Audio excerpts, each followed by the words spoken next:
Bien, buenos días, jóvenes. ¿Cómo están? Mi nombre es Francisco Soberano. Eh, yo, bueno, recibí la invitación de la profesora Miriam para venirle a hablar un poco de resonancia magnética funcional, de qué va, y vamos a hablar un poco de otras cosas. Supongo que vieron todos el video, la cápsula, ¿sí? Ya, preguntas, al tiro, denme preguntas. ¿Usted lo vio? No completamente. Ya. Cuando lo vea completamente, y para todos, si tienen preguntas, le preguntan a la profe Miriam, porque ahora es muy difícil explicarle dónde estoy, pero hablen con la profe Miriam y ella les va a decir dónde estoy, y yo encantado lo recibo cualquier día, ya nos ponemos de acuerdo, y ahí podemos revisar de nuevo con profundidad, ya, así como lo que quieran saber, ya, a los que se interesen más en esto, porque hay gente que va a hacer materia nomás, y hay otros que les va a interesar como todo lo que uno ve en la universidad. ¿Ya? Entonces, antes de ir a la parte práctica, les quiero decir un poco más o menos lo que vamos a hacer y de qué se trata esto, ¿ya? Yo al final les puse unos códigos QR para que ustedes puedan descargar las aplicaciones principales que vamos a utilizar hoy día, que son gratis. O sea, todo esto ustedes lo pueden hacer desde su casa. Y todos estos datos están en la nube, ¿ya? Hay repositorios donde hay muchos datos de este tipo que ustedes pueden también bajar y para trabajar todo lo que es la parte estructural, la parte funcional, ¿ya? Y vamos a ver esta clase y otra clase más que viene con técnicas avanzadas de neuroimagen. Entonces, bueno, al igual que el grupo anterior, le dije, discúlpeme por el abuso de las imágenes con resonancia, o sea, de resonancia, pero creadas con inteligencia artificial, que encuentro que son maravillosas y para las clases encuentro que llaman mucho más la atención y son mucho más bonitas, ¿ya? O sea, encuentro esta diapo hermosa, ¿ah? Pero bueno, entonces vamos a ver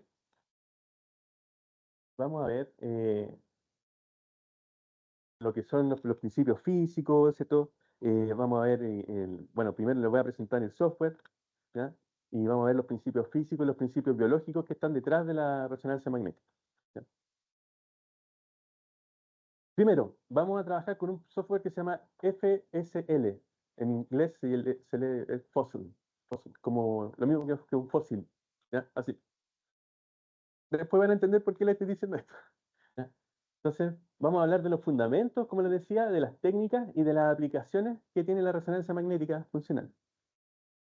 Miren, la resonancia magnética funcional, ustedes, como ya saben de resonancia magnética, no les voy a contar probablemente nada nuevo, ¿ya?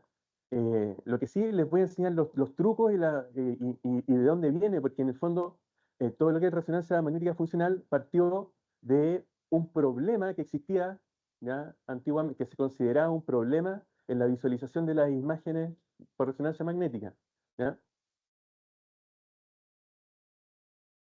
Y eso está explicado en la cápsula, cuando le hablo del sello de agua, ¿se acuerdan? Tiene los vasos y las ratitas en la cámara de oxígeno al 100%.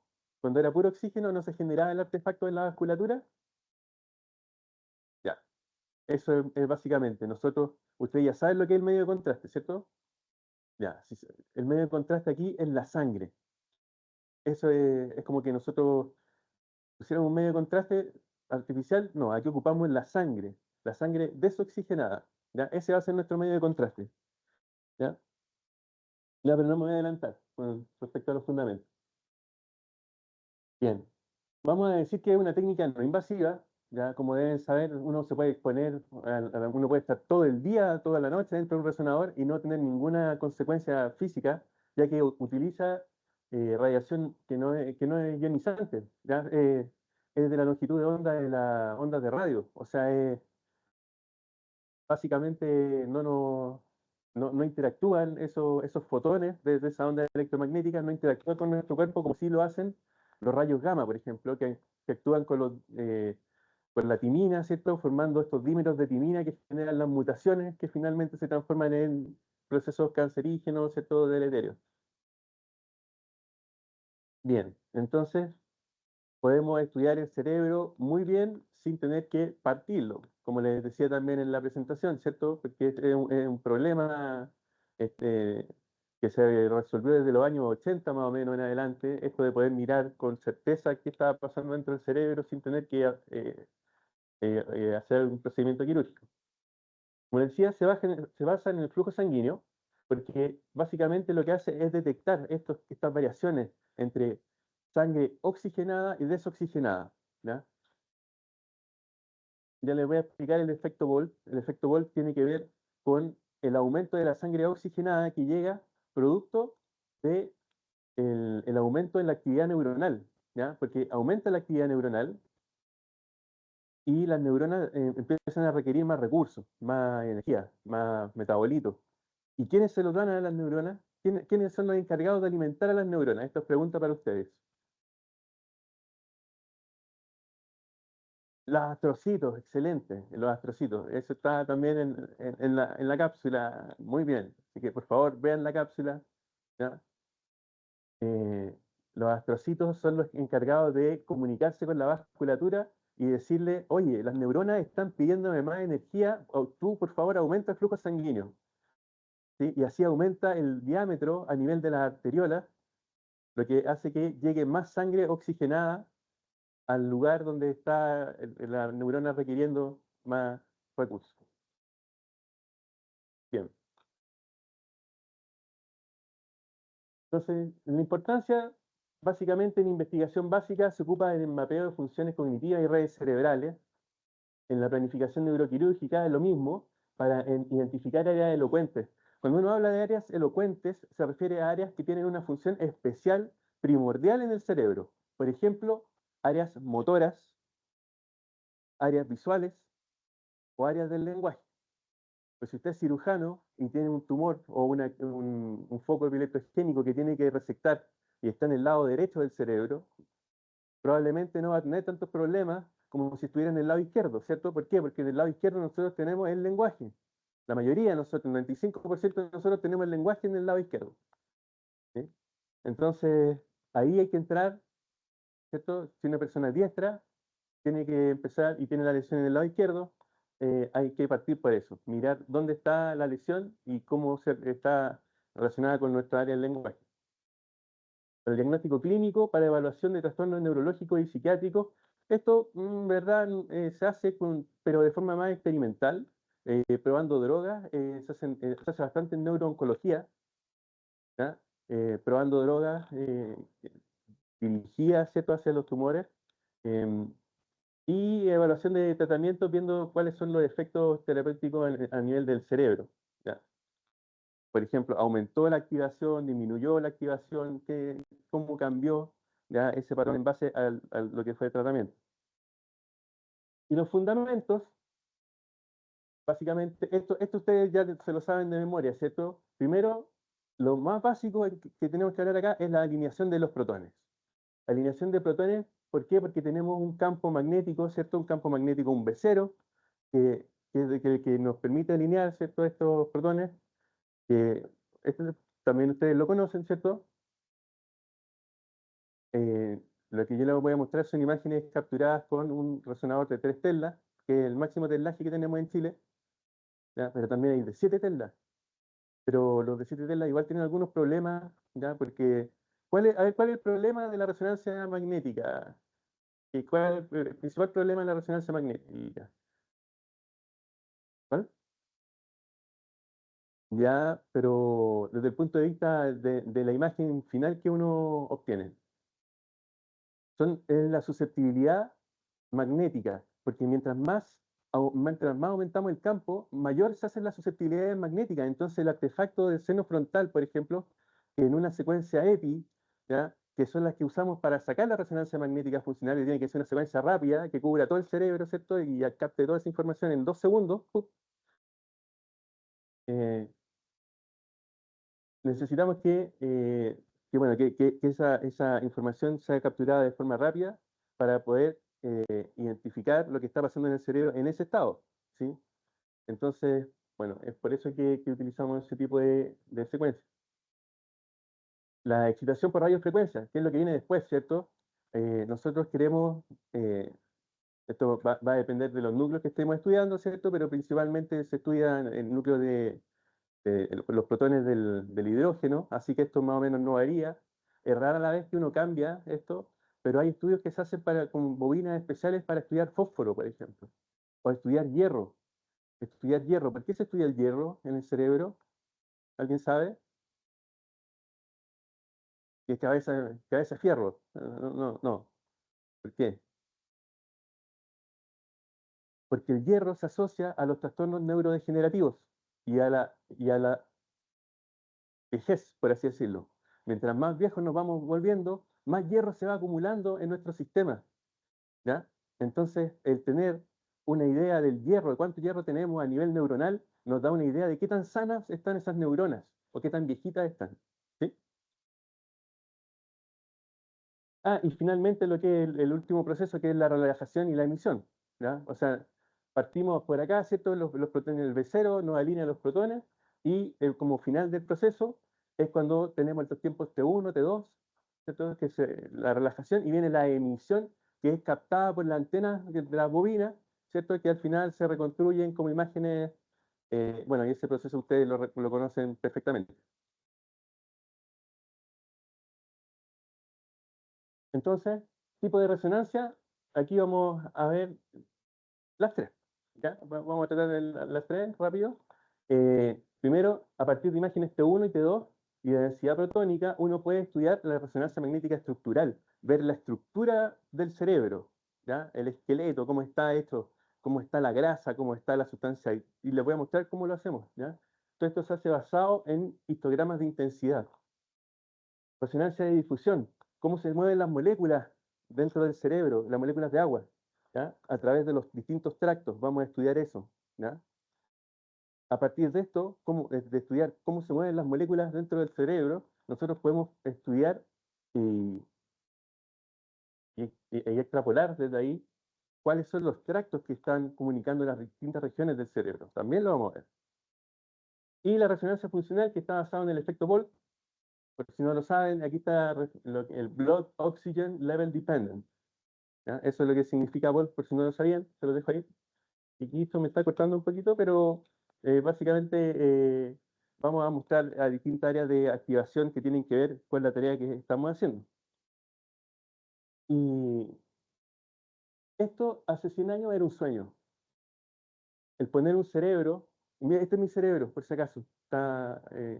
Esto se puede hacer con cualquier cerebro. De hecho, es como un paso, no sé, los que se vayan a meter al resonador, no sé, los que se ganen el premio, vamos a poder hacer todas estas cosas con su cerebro, ¿ya? Se me olvidó traer el mío, olvidé traer, lo tengo impreso. Pucha, ya, eh, impreso en 3D. Así. Sí, se ve chiquitito, pero funciona. ¿Ya? Bueno, esto, por ejemplo, es una de las aplicaciones en neurociencia. El entender que hay distintas regiones del cerebro, ¿ya? Que tienen una función específica. ¿Ya? Y esto es algo que eh, antiguamente se sabía, pero no se tenía certeza. Yo en la clase pasada le hablaba de Galeno de Pergamo, que era el médico de los gladiadores en el Coliseo Romano. ¿Sí? Y él se dio cuenta de que cuando los gladiadores recibían un espadazo o un hacha, ¿sí? En esta región del cerebro, por ejemplo, acá, ¡pum!, en la región del giro central, el precentral, todo lo que es la actividad motora, los tipos perdían la capacidad de mover las manos, mover las piernas o quedaban hemipléjicos y empezó a relacionar las distintas heridas con distintos síntomas que eran similares. Y ese fue como uno de los primeros estudios. Y en neurociencia los estudios de lesiones son súper importantes. Son los que más han nutrido ya lo que es la bibliografía de lo que sabemos de las funciones cerebrales. Y también le hablé de los conflictos bélicos, la importancia de los conflictos bélicos en esto. Por ejemplo, decía, ¿por qué en la Segunda Guerra Mundial aprendimos mucho más que en la primera sobre el cerebro? ¿Sí? Y les contaba que era por el tipo de proyectiles que habían. En la Primera Guerra Mundial era un mosquetón con una bala así, ¿ya? Y le ponían pólvora, disparaban, ¿cierto? Y te llegaba uno de esos, te reventaba la cabeza. En la Segunda Guerra Mundial, los proyectiles de alta velocidad eran, te atravesaban, ¡pum! Y la gente quedaba viva, pero le rompían el hipocampo, o la corteza frontal, o no sé, hay distintos casos en la historia. Por ejemplo, el caso de Phineas Gage, ¿lo conocen? ¿No? Pues es un trabajador ferroviario que él también, por producto de un accidente, él era el tipo que apuntalaba las cargas explosivas mientras estaban haciendo el tren, ¿ya? Entonces, eh, le explotó una carga mientras la estaba apuntalando y le saltó un fierro, una barra así de este porte, y se le clavó desde aquí y salió por acá. ¿Lo han visto? Ya. Ahí a él le rompió, le destruyó todo lo que es la corteza frontal, que tiene que ver con el comportamiento normativo, que es lo que nos dice, yo me tengo que comportar de esta forma en este contexto, porque ustedes se portan de una forma acá adentro, y aquí su corteza prefrontal dorsolateral está funcionando y está manteniéndolo en el contexto de alumnos escuchando al profesor. Pero cuando salgan, ese contexto va a cambiar y van a ser alumnos escuchando alumnos o alumnos conversando con el profesor, pero de otra cosa. Entonces ya va a ser distinto, ya la actitud va a ser diferente. ¿Ya? Entonces, por eso hay ejemplos ya de históricos de estudios de lesiones que nos han enseñado mucho. Y todo esto ahora lo podemos hacer con imágenes, no tenemos que romperle el cerebro a nadie para saber qué es lo que pasa, ¿ya? Aunque todavía se hacen técnicas de lesiones que son temporales, que se hacen con corriente eléctrica, con campos magnéticos, ¿ya? Dentro de la física, ustedes ya lo saben, ¿cierto? Como dijimos antes, tenemos campo magnético que hace que los protones se alineen en el campo de cero. Tenemos esta propiedad de los, ya, ¿cierto? De los protones que giran, ¿cierto? En la frecuencia del armor proporcional al campo de cero, que es lo que se llama precesión, ¿cierto? El proceso de relajación, cuando los protones vuelven al estado basal y entregan esa energía que es capturada por la bobina, como les decía. Y, bueno, y esta es la excitación RF que viene antes, ¿cierto? Que son los pulsos de frecuencia que, pum, botan, ¿cierto? Aumentan el radio giroscópico de nuestros protones, ¿cierto? Y que son los que, en el fondo, van a generar la perturbación, la cual nosotros vamos a medir, y así vamos a tener una imagen del cerebro. Dentro de la fisiología cerebral, primero, todo esto parte de las neuronas, ¿ya? Como estaba explicado en la cápsula, de hecho hay un diagrama que sale el acoplamiento neurovascular, que parte con las neuronas, con actividad neuronal, que esas neuronas cuando se activan demandan energía, ¿a quién? Al astrocito, ¿cierto? Muy bien. Y esto genera una respuesta vascular localizada. Ojo, esto es localizado. Por eso es que esta técnica es relativamente, mira, voy a decir funcional, pero funciona, ¿ya? Porque este cambio de este aumento de flujo sanguíneo es local. Local en el área que se está activando producto de la estimulación. Y bueno, acá un dato, que el cerebro consume el 20% de energía total del cuerpo, siendo que representa un 2% del peso total. O sea, es un órgano que consume bastante energía. Por lo tanto, estudiar la energía en el cerebro tiene alto sentido. Bien, y dentro del cerebro la energía, perdón, la información fluye, ¿cierto? Primero a nivel celular, a nivel neuronal. Tenemos despolarización rápida, ¿cierto? De la membrana neuronal, este impulso se propaga por el axón, llega hasta los terminales sinápticos, se liberan los neurotransmisores, estas vesículas que liberan estos neurotransmisores, ¿cierto? Al espacio sináptico, y que los va a recibir el postsináptico que está tapado acá, pero lo recibe el postsináptico, y lo que nosotros medimos con la resonancia magnética funcional, ¿cuál de todas estas etapas es?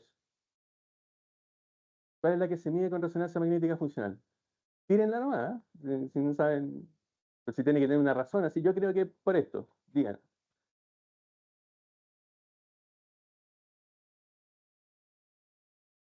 Esta, la que no se ve. La que no se ve, justamente, era, tenía que ser, bueno, es básicamente donde en el postsináptico es donde se juntan todas las señales, y estos potenciales duran tiempo, ¿ya? Y por eso nosotros los podemos medir. Mantienen el flujo sanguíneo activado. Bien, el efecto Bolt, ahora sí, vamos a decir que la deoximoglobina es paramagnética, mientras la oximoglobina es diamagnética. La, a ver, lo que sucede acá es un cambio conformacional, ¿ya? De la molécula de hemoglobina, que cuando está con oxígeno, la hemoglobina se cierra, pero cuando está sin oxígeno, la hemoglobina cambia su conformación, ¿ya? Alrededor de 5 grados cambian las hojas beta, y ese cambio le da propiedades paramagnéticas. El que una molécula, se dan cuenta que una molécula esté abierta o esté cerrada, por así decirlo, ¿ya? Eh, genera que cambie su comportamiento magnético. Y es por eso que la deoxihemoglobina genera, o sea, no, tiene un comportamiento paramagnético, mientras que la, la oxihemoglobina es diamagnética, ¿ya? O sea, prácticamente no genera perturbación en el campo magnético. Y es esta perturbación la que nos interesa a nosotros, ¿ya? ¿Cuánto se perturba el campo magnético es lo que medimos nosotros? ¿Cuánto deja de perturbarse en realidad el efecto Volt?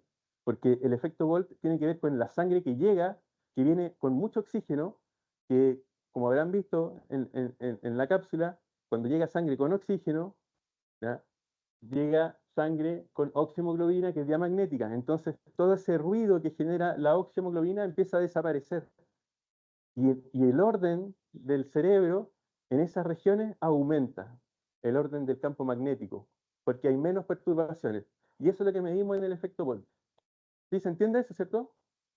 Perfecto. Pucha, qué rico hacerle clase a gente de tecnología médica, porque la mayoría no, como que no tiene estos conceptos así de campos, no, así que espectacular. Y desde el punto de vista biológico, el acoplamiento neurovascular, que esto sí les digo, por favor, véanlo en la cápsula, hay una diapo que es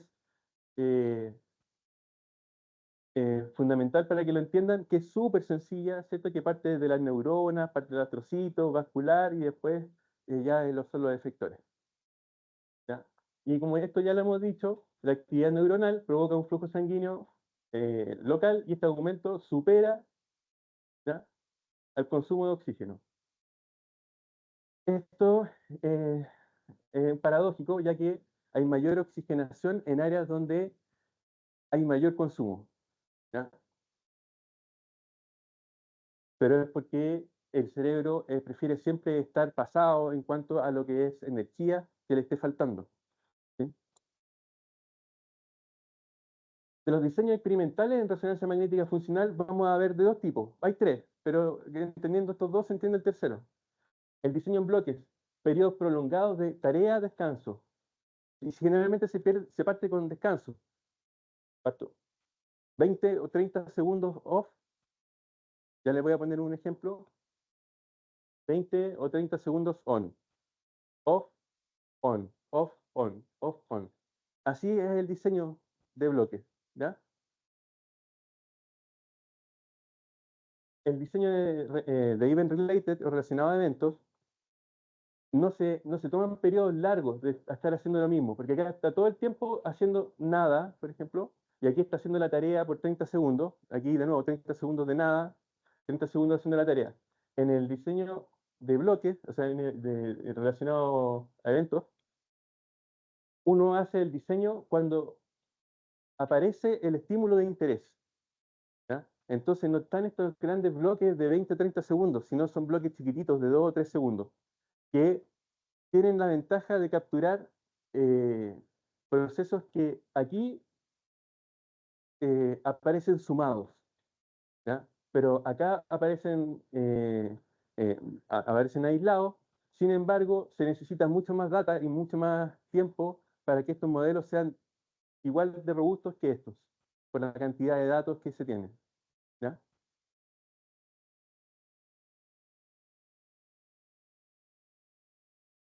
Bien, y vamos a ver procesamiento de datos con resonancia magnética funcional. Vamos a hacer correcciones temporales, vamos a ver correcciones de movimientos, corregistro anatómico, esto lo vamos a ver en el práctico. Normalización espacial, esto no lo vamos a alcanzar a hacer, pero les voy a mostrar cómo se hace. Y filtrado, esto es parte del procesamiento propio de la señal fMRI. Bien, Dentro de lo que es estadística, es súper importante dentro de la resonancia funcional, ya esto es como, sería como uno de los brazos, por así importante sería eh, el modelo estadístico, ya que sin estadística no podríamos estudiar resonancia magnética funcional. ¿Por qué? Porque la resonancia magnética funcional es la representación estadística de la actividad que medimos en el cerebro, ¿ya?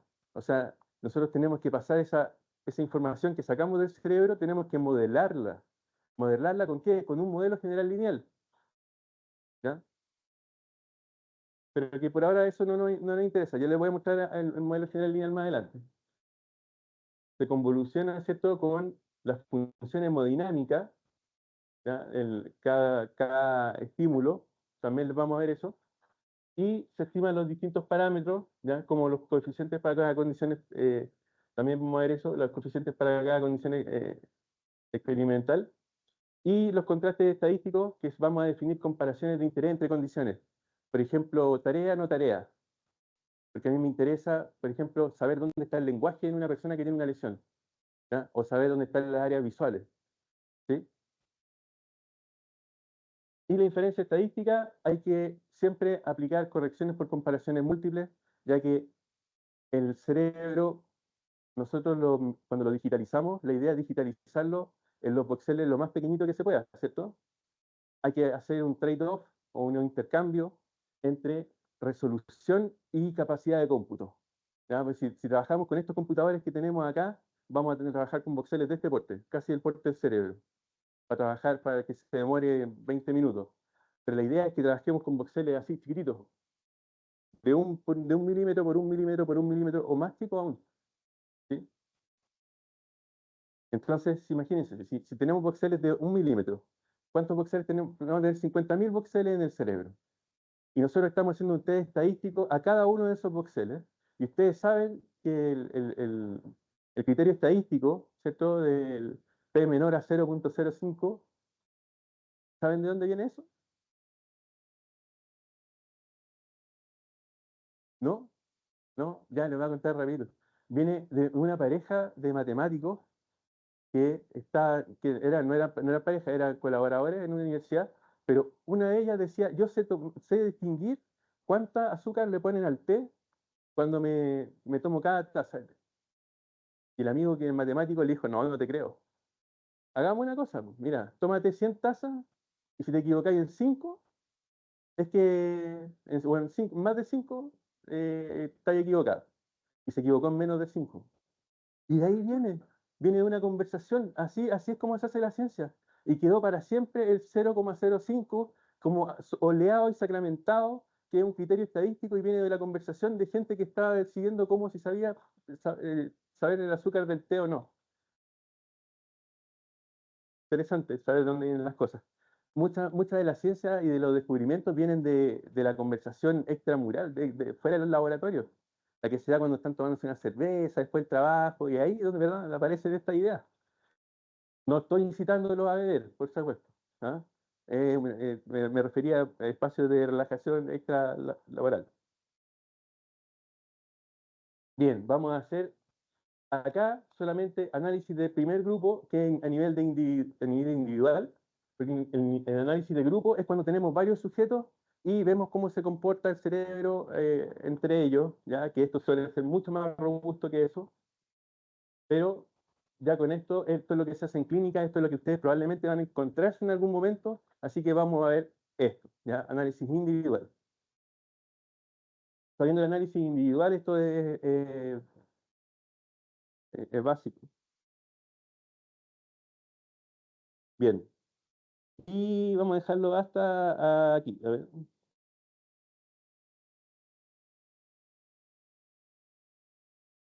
hasta aquí, vamos a dejarlo. ¿Sí? Para empezar con el práctico, porque no quiero perder tiempo y estamos justo en media hora. ¿Preguntas?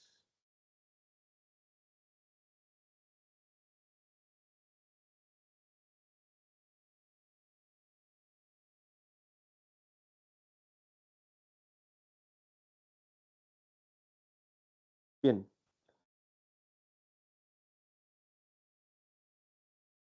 entonces vamos a comenzar desde ahora la parte de análisis funcional. ¿Ya? Vamos a invocar desde el terminal. ¿Ya?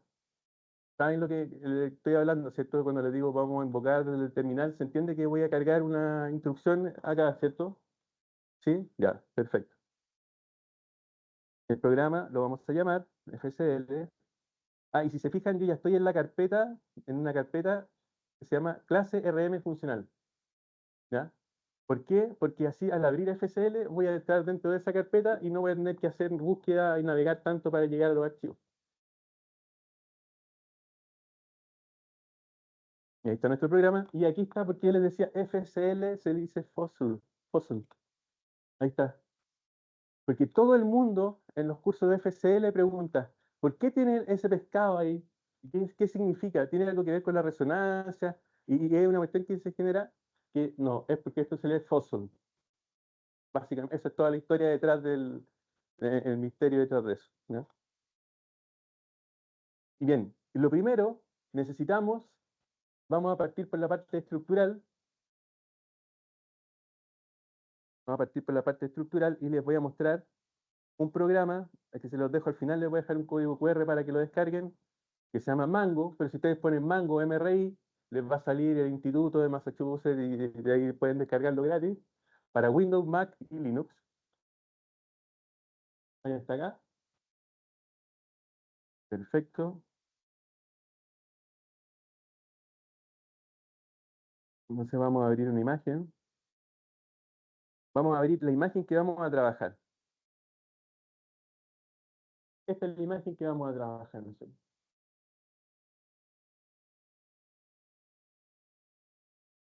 ¿Sí?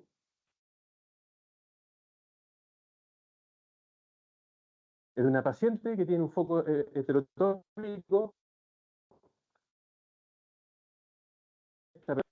¿Ya? Este es un caso.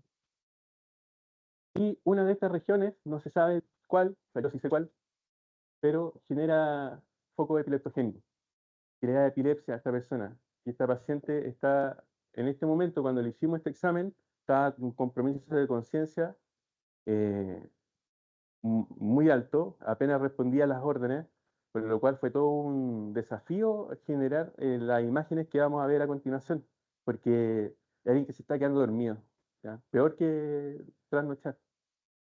¿Sí? Si usted trasnocha y se va a hacer una resonancia, no le va a salir nada probablemente. Así es. Lo mismo que si toma mucho café antes de una resonancia. ¿Por qué? ¿Por qué si tomamos café antes de una resonancia es difícil que veamos o disminuye la activación? Por la cafeína. Bien, el café tiene cafeína. ¿Qué pasa con la cafeína? A, ni- a ni- a nivel vascular, ¿qué hace? Vasodilata. Vasodilata. Entonces, nosotros, ¿se acuerdan que cuando dijimos de la señal Volt, era la relación entre la arteriola cerradita que tenía poco flujo y la arteriola abierta que tiene alto flujo? Entonces, si tomamos cafeína, ¿qué va a pasar? La arteriola se va a abrir y todo el cerebro va a estar con alto flujo. Entonces, cuando se activen las neuronas, se van a funcionar igual, pero ya este proceso que nos permite medir cuánto se expandió, cuánto aumentó el flujo, ya no lo vamos a ver de la misma forma, o vamos a ver que aumentó un poquito. ¿Ya? Por eso no es bueno tomar café, para que sepan y se lo digan a sus pacientes si es que tienen que hacerse una resonancia funcional. 4 horas por lo menos antes del examen, nada de cafeína. Y menos trasnochar.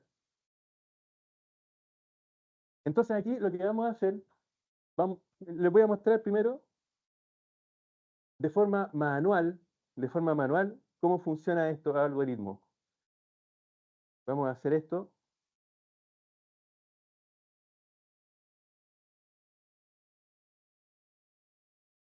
porque, ¿quién me preguntó? Usted. Ya, porque cuando, sobre todo en la última fase del sueño, el sueño REM, que debe ser alrededor de un 25% del total de su sueño, para que se den todos los procesos reparatorios, antiinflamatorios, de multiplicación celular, de crecimiento, de desarrollo, de consolidación de memorias que ocurren en el sueño REM, ocurren en esa fase. Si usted se salta esa fase, o tiene una arquitectura del sueño irregular, donde no tiene un 25% del sueño REM, va a estar en problemas. Mientras menos sueño REM tenga, peor va a ser su desarrollo de crecimiento de niño, ojo, de crecimiento cognitivo también, ¿cierto? Eh, y por eso que es importante no estar. Y aquí, en el caso de la resonancia magnética, es porque uno tiene que estar atento y tiene que tener todas las propiedades cognitivas bien lo más alto posible para que el examen sea lo más preciso posible. ¿Ya? Es como que ustedes vinieran para acá y no están poniendo atención y después se van a sus casas. ¿De qué les sirvió venir? Perdieron el tiempo.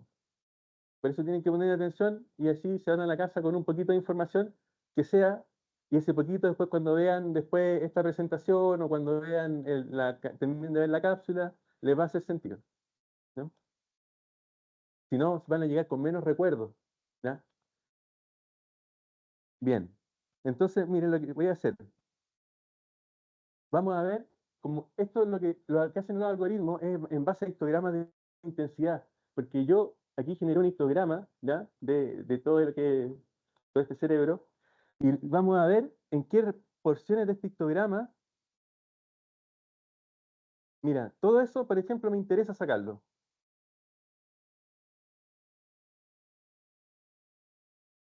Mira, todo eso nos interesa sacarlo, todo lo que se puso en rojo. ¿Se fijan? Sacamos varias estructuras, sacamos el fondo también, ¿ya? Después vamos a ver cómo podemos diferenciar entre esto y esto. Pero la sustancia blanca y la sustancia gris ya la tenemos más compactada. Ahora veamos qué pasa cuando nos movemos desde aquí. ¿Qué aparece cuando nos movemos de aquí? Mira, fíjense. ¿Qué aparece ahí? En esa parte del histograma, la sustancia gris. Entonces el algoritmo ya sabe, ¿cierto? Que aquí hay curvas superpuestas. Aquí lamentablemente se ve muy, muy planito porque los primeros valores son muy altos, pero ya les voy a enseñar que todos estos productos, por eso hay que, es producto de todas estas estructuras que no son cerebro, ¿ya? Que nos meten ruido. Veámoslo al tiro.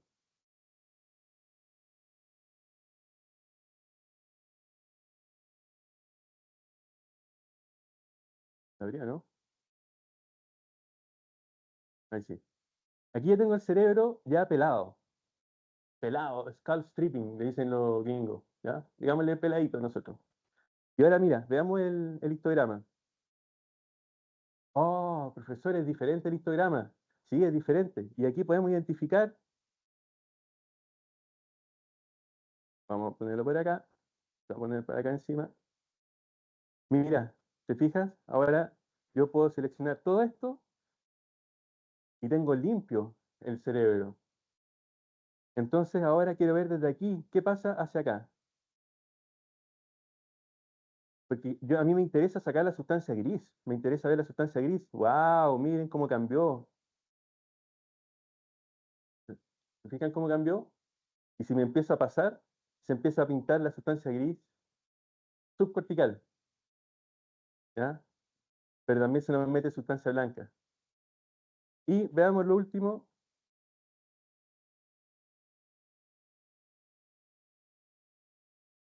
¿Qué es eso?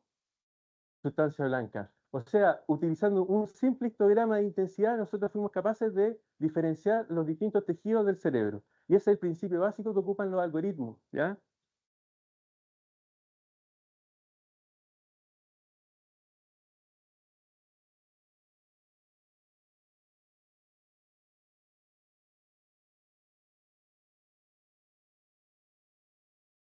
Ahora les voy a mostrar el procesamiento, cómo se hace esto. Vamos a para cerrar. Brain Extraction es la primera herramienta, que es la que vamos a ocupar para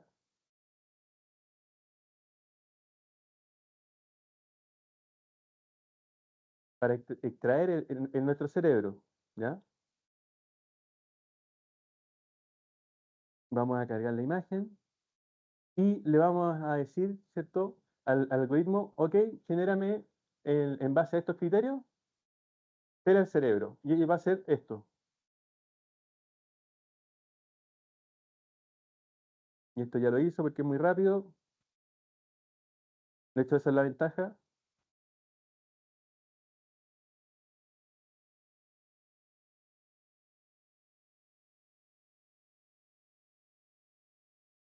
Vamos a llamar a Mango nuevamente. Y vamos a ver el cerebro que se generó.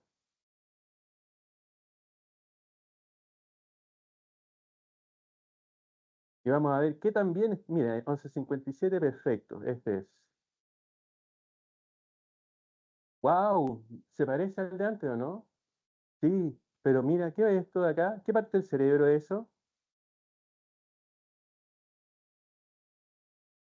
¿Alcanzan a ver?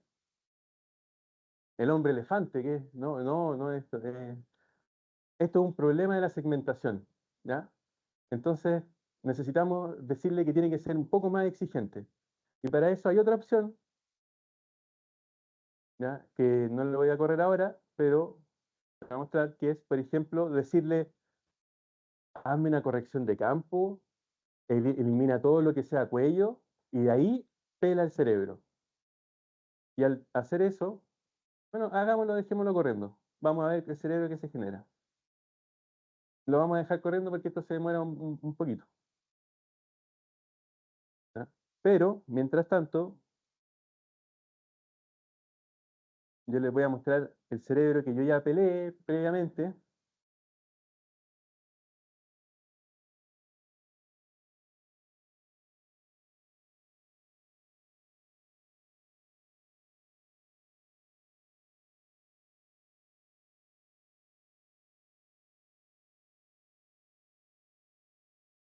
Aquí está pelado el cerebro. ¿Se fijan que ya no tiene esta parte, ¿cierto?, adelante?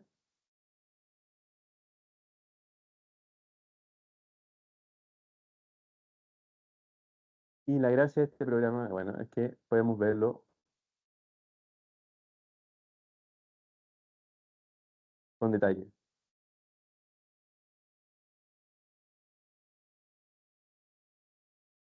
¿Ven qué lindo quedó? ¿Habían visto un cerebro tan lindo?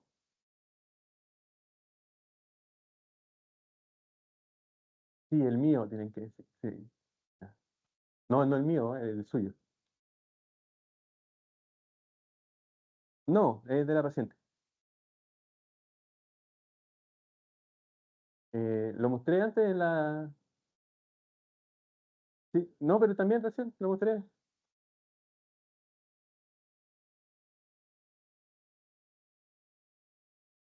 Bien, ¿y esto habrá terminado o no?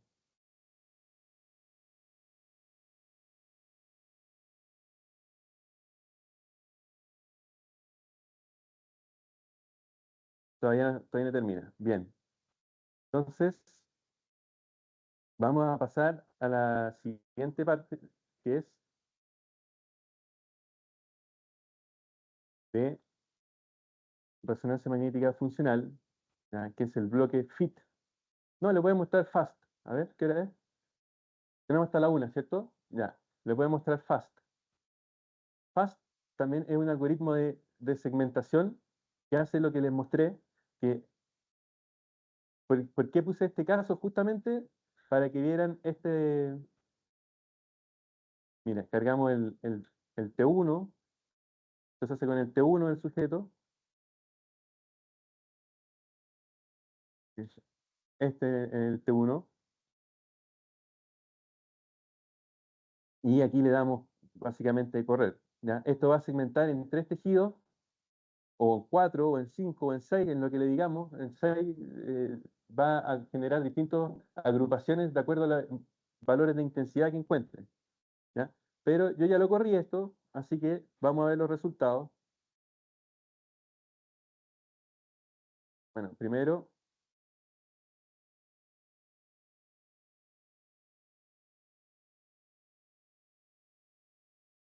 este es el cerebro reconstruido. Si se fijan, la sustancia blanca aquí es blanca, blanca, blanca. ¿Pero por qué? Porque y tiene todo el mismo valor. Acá no hay diferencias de gradiente que nos den más intensidad en un lado que en el otro. Aquí está, es homogénea, ¿ya? Y aquí está la sustancia blanca unida a la sustancia gris y unida al líquido cefalorraquídeo. Miren, se fijan, aquí apareció este artefacto.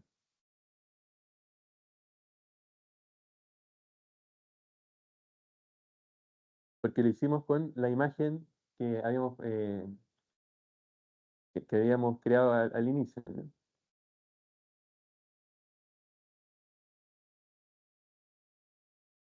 Ahora me interesa, vamos viendo los tres tejidos que se generaron. Vamos primero con el cero. Líquido cefalorraquídeo. Mira, y aquí también le puse el líquido cefalorraquídeo a esto. Pero aquí se pueden ver las principales cisternas, ¿cierto? Relacionadas al cerebelo y los ventrículos. Vamos a ver los ventrículos. Hay una asimetría ventricular, producto de la lesión que tiene esta paciente, ¿cierto? En esta región. Vamos a dejar esto por acá. Vamos a abrir el tejido 1, que debería ser sustancia blanca.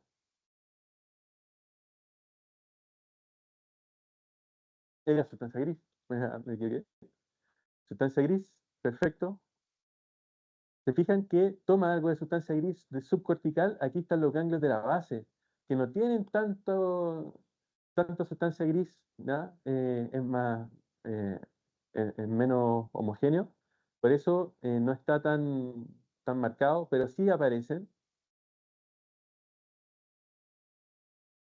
Mira qué bonito se ve aquí la amígdala y el hipocampo. ¿Alcanzan a verlo?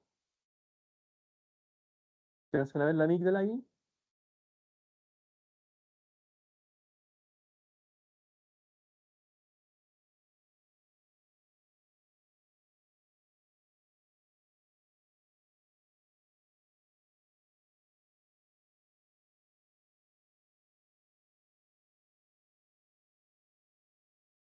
¿Cuál es la función de la amígdala?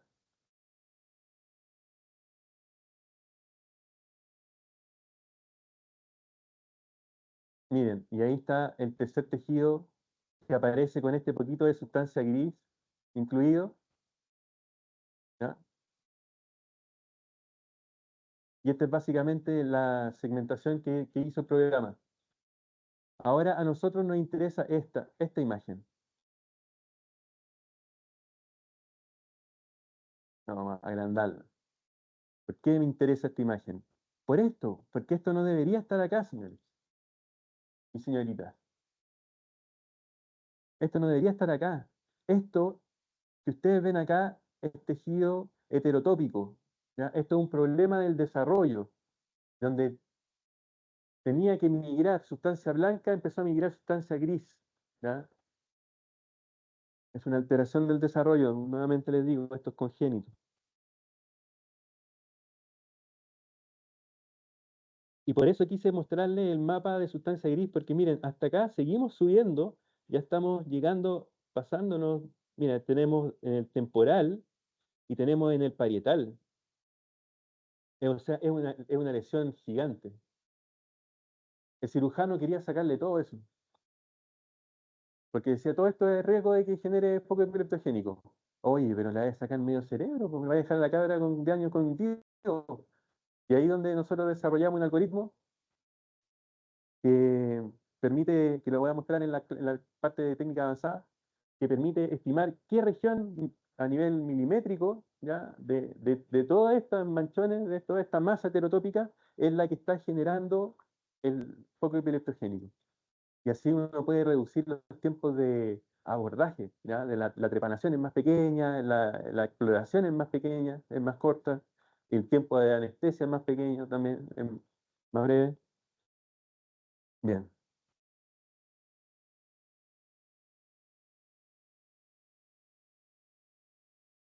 Todo esto de la parte estructural que tenemos que ver, ya en el caso que nos interesen algunos de estos procesos relacionados al líquido cefalorraquídeo, ya, o a la sustancia blanca, o a la sustancia gris, vamos a tener distintos contrastes que, según esta segmentación, que estudiar. Bien,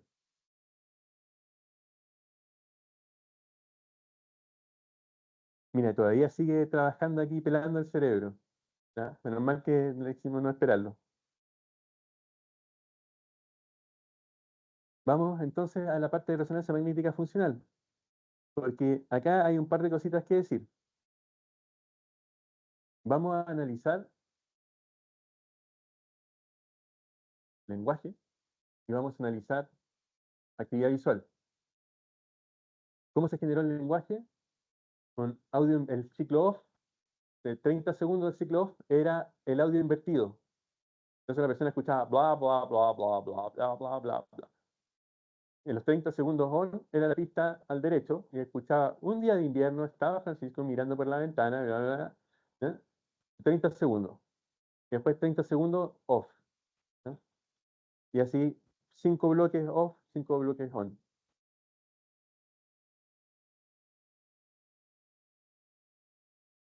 Vamos a bajar para acá. Entonces vamos a seleccionar el lenguaje. Nosotros hacemos 3 rondas de lenguaje, porque es mejor hacer 3 rondas por separado y tener 3 cortitas de 5 minutos cada una que una de 15 por los movimientos, artefactos y también para ver la consistencia entre los tres resultados, ¿ya? Que es lo que vamos a ver ahora. Entonces vamos a cargar la primera ronda de lenguaje, vamos a cargar la segunda ronda de lenguaje y vamos a cargar la tercera ronda de lenguaje. ¿Qué estoy cargando acá? Estoy cargando series de tiempo de volúmenes del cerebro que se capturaron ya con un TR de 2 segundos, se barrió el cerebro completo, 2 segundos, 2 segundos, 2 segundos, 2 segundos, 2 segundos. Y tengo unas listas, ¿cierto? Una fila, veámoslo así, ya, como veamos la cuarta dimensión. Una fila, por así decirlo, de cerebro que el sujeto se puede haber movido entre medio que yo capturé el primero y capturé el último, puede haber estornudado, no sé, ahí se nos va la paila del estudio, un estornudo en nuestro resonador, pero, pero sí hay movimientos que son normales, ya, que hay rangos que son tolerables que nosotros podemos manejar para solucionar y resolverlo. Un estornudo es imposible resolverlo, hay que tomar de nuevo el examen. Lo mismo que tos, ¿ya? Dentro del resonador también, imagínense. Le decimos OK, y aquí nos dice que cada una serie tiene 150 volúmenes, y aquí está el TR de 2 segundos. Vamos a aplicar un filtro gaussiano, vamos a aplicar un filtro gaussiano a la imagen, ¿por qué? Para mejorar el poder estadístico, ¿ya? ¿Por qué? Porque así los vecinos, los puntos vecinos que sean estadísticamente significativos, se van a poder ver. Si le aplicamos un filtro gaussiano, van a ver un poco más lejos, su, su rango de activación va a llegar un poquito más lejos, ¿ya? Y se va a poder intersectar con otro y así vamos a poder ver que tenemos una región más amplia, consolidada, ¿cierto?, de activación. Aquí viene el registro. Y esto es importante porque nosotros vamos a corregistrar con 6 grados de libertad. ¿Qué significan 6 grados de libertad cuando hablamos de neuroimágenes? Hablamos de 6 grados de rotación, ¿sí? O 6 grados de traslación. Perdón, 3 y 3, ¿ya? 3 grados de rotación, 3 grados de rotación. Rotación y traslación. Por eso son 6 grados. Porque si le pusiéramos un séptimo grado de libertad, esto probablemente para buscar el mejor fitting, porque esto hace un fit de cada bloque funcional con el T1. ¿Sí? Entonces, como son del mismo sujeto, van a calzar perfecto a la imagen y no hay que deformarlo en nada. Solamente hay que moverlo en el espacio. Cuando vamos a hacer estudios de segundo nivel, ahí sí que nos interesa, ¿ya? El que tenga una forma específica y ahí no ocupamos el cerebro del sujeto, ocupamos un cerebro template, para que todos los sujetos queden con la misma información espacial. Y aquí lo que le vamos a indicar es cuál es nuestro cerebro, pero cerebro ya skull stripper, ¿ya? Sin estructuras no cerebrales. Y vamos a usar el que hice yo, porque el otro parece que todavía no sale.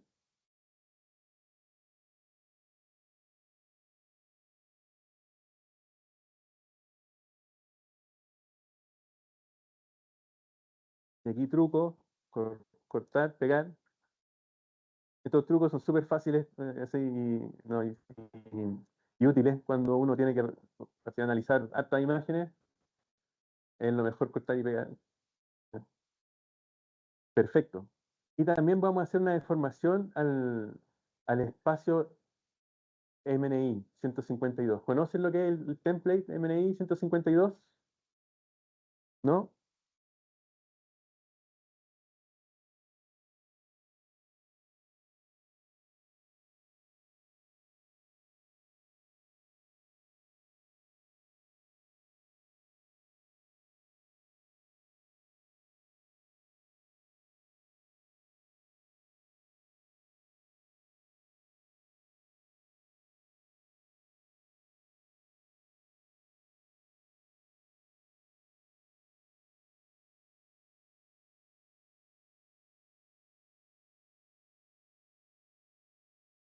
¿Se fijan? El template MNI 152 es es una figura, un template que creó el Instituto Neurológico de Montreal, por eso MNI, Montreal Neurologic Institute, y 152 porque es el promedio de los 152 cerebros de personas al azar, de las cuales yo conozco a una, de esos 152 cerebros, y está acá en Chile, es profesor de la Católica.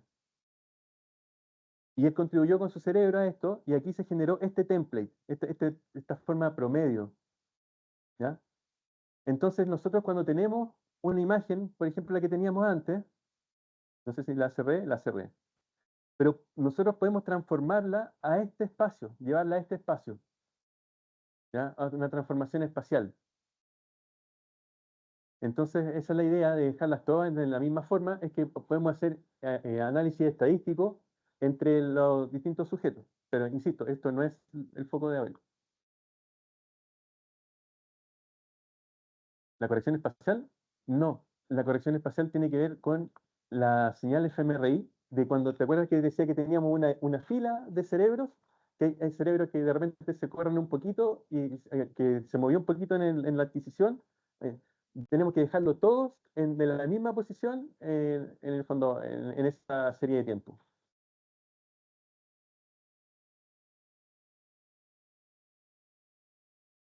Bien. Entonces, este es el template MNI que se va a ocupar para el segundo nivel, no para ahora, ¿ya? Esto es para el segundo nivel. Perfecto. Las estadísticas vamos a agregarle, vamos a decirle el paciente se movió, ¿ya? Se movió de forma normal, bueno, así movimiento estándar, porque también tenemos una opción de agregarle más regresores de movimiento, ¿ya? Pero eso va a tomar más tiempo, no es lo que queremos. Y nosotros vamos a hacer un modelo, yo les voy a enseñar la diferencia, ¿ya? Entre ocupar un modelo simple y un modelo de contraste. El modelo simple, como este, aquí tenemos, si se fijan, el ciclo off. Miren para adelante, por favor. Ciclo off, ciclo on, ciclo off, ciclo on. Y esto que está aquí, esta es la señal, este es nuestro modelo. Y en base a este modelo, nosotros vamos a buscar todas las áreas del cerebro que siguen este mismo patrón de activación y desactivación. Porque las que la sigan son los que están trabajando en el lenguaje. ¿Se entiende, cierto? Ya. Pero yo les dije que este es un modelo simple. Vamos a hacer un modelo más complicado, un modelo que es de contraste. Vamos a cambiar acá la función con que vamos a convolucionar. Ya queremos una función doble gamma.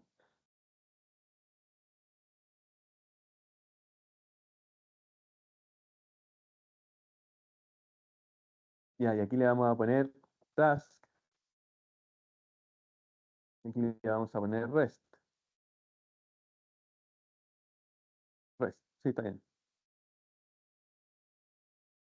Doble gamma. Y ahí esto lo vamos le vamos a decir que esta está, en relación a la otra, está desfasada 30 segundos. ¿Sí? Solamente decirle que viene primero. ¿Ya? Y estos contrastes los vamos a ver acá. Voy a agregar tres. En el primer contraste vamos a ver solamente lo de la tarea.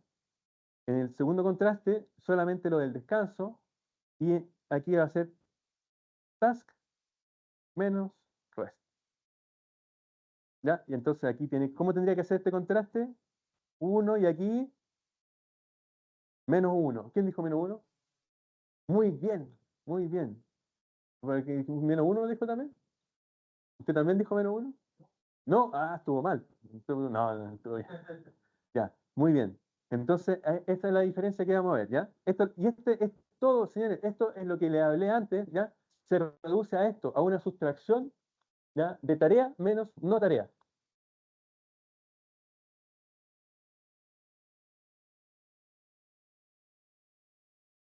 Tenemos que ver el contraste 2. Nos faltó poner aquí. Ahí sí. Y se fijan que ahora cambió un poquito el modelo, porque ahora estamos modelando la tarea, pero también estamos modelando la no tarea. Y ahora a la tarea le vamos a restar la no tarea y vamos a ver qué es lo que pasa. Este le vamos a poner acá un valor y lo lanzamos.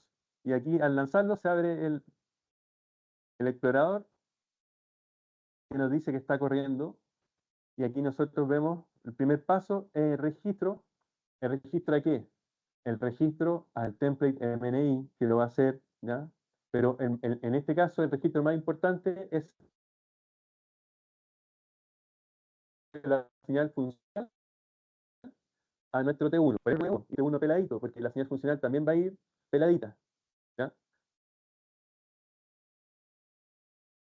Bien, esto toma un par de minutos, así que mientras vamos a ver el resultado de, se terminó.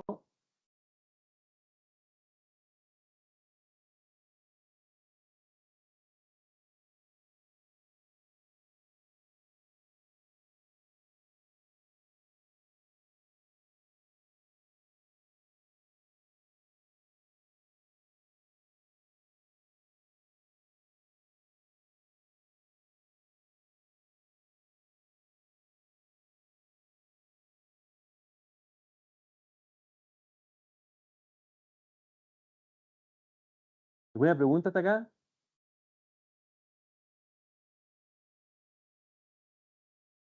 ¿Preguntas? Pregunten, pregunten. Mira, vamos a ver por mientras. ¿Tenemos nuestro cerebro por ahí? No, lo cerramos.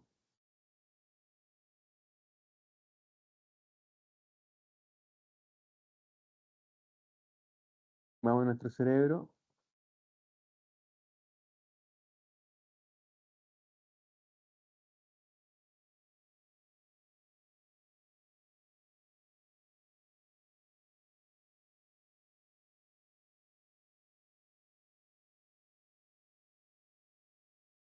Mira, lo voy a abrir con este programa.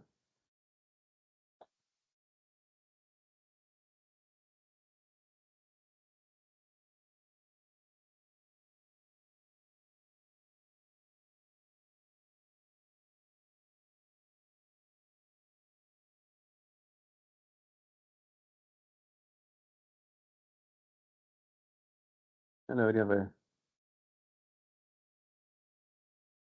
Lo abrí al revés.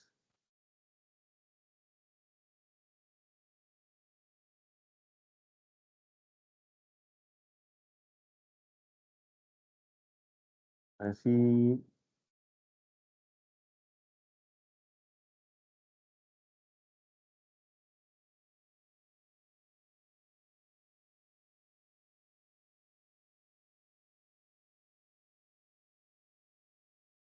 ¿Sí?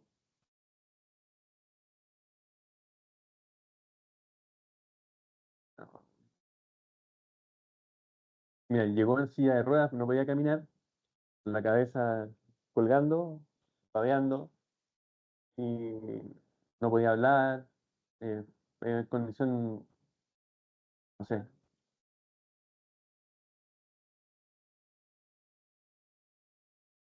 Vamos a ver eso, sí. A pesar de todo, la técnica es súper noble, nos permitió ver los cambios que necesitábamos ver. Pero como les digo, siempre hay movimientos, ¿ya? Lo que pasa es que hay rangos que son tolerables. Pero qué buen punto porque lo podemos ver aquí mismo. Aquí se va a evidenciar lo que usted está diciendo. Justamente aquí.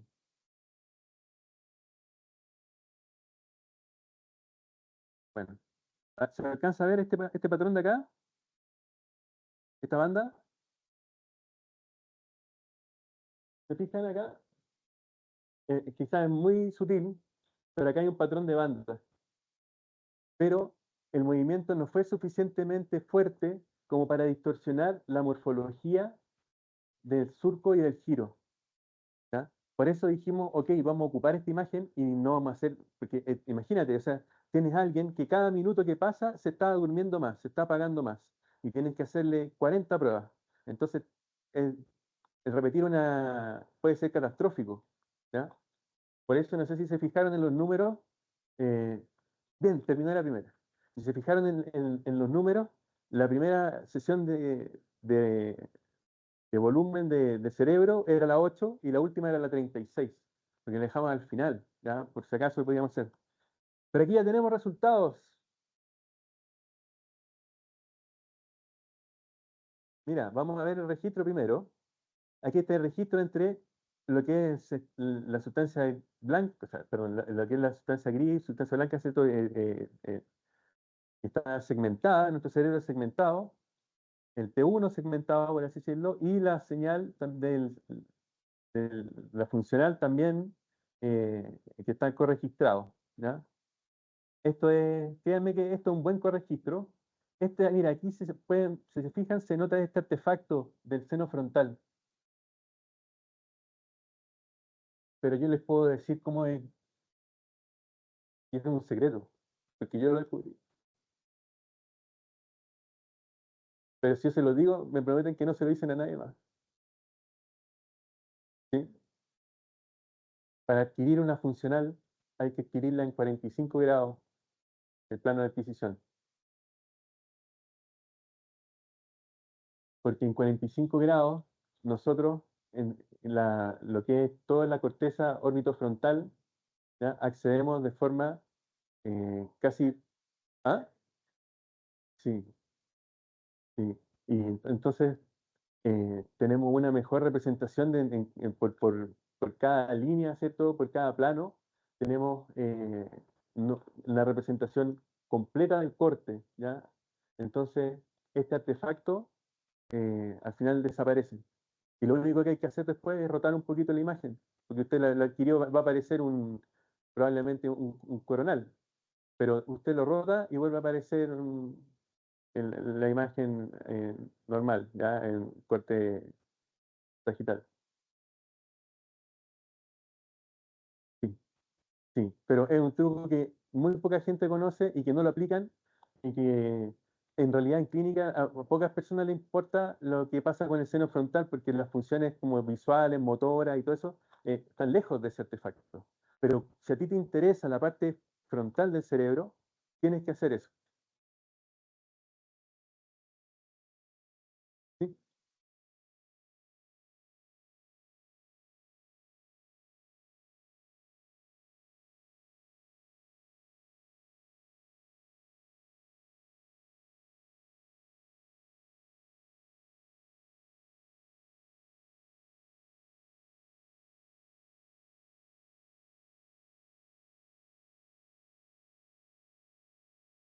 Yo se los dije.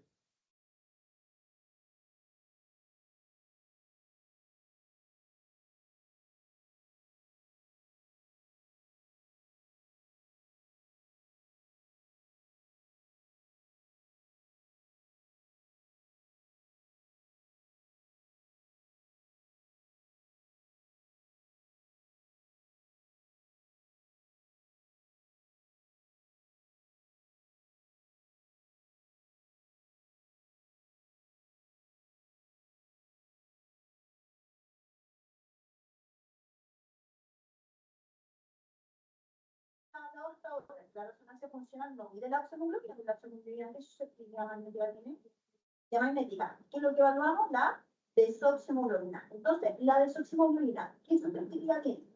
para manejar. Y para ver esa susceptibilidad, que es un perfil muy chiquito respecto a la oxaglobina, en la activación cerebral, ¿qué secuencia necesito para agarrar esa pequeña sensibilidad? Una gradiente. ¿Y qué forma de llenado tiene esa gradiente? Y hablamos de las desventajas de ese llenado. X, ¿cierto? Al ser X, ¿dónde se ve interferida geométrica? En las zonas de interfaz hemática, como por ejemplo, por eso el profesor sugiere que la adquisición sea paralela, interpendicular al eje plano cartesiano del equipo, porque así la activación de la gradiente no necesita tanta gradiente como la angulación de la uniformidad de la gradiente. No sé si me hago entender. Obviamente, un plano oblicuo requiere más demanda técnica de la gradiente que en su eje natural, nativo, que el plano cartesiano hace solar. No sé si me hago entender con el indicador como gradiente. Súper buena relación. Gracias. Gracias por el complemento. Muy bueno. Y bien, vamos a ver entonces aquí. Esto es lo que se movieron, ¿ya? Esto a lo largo de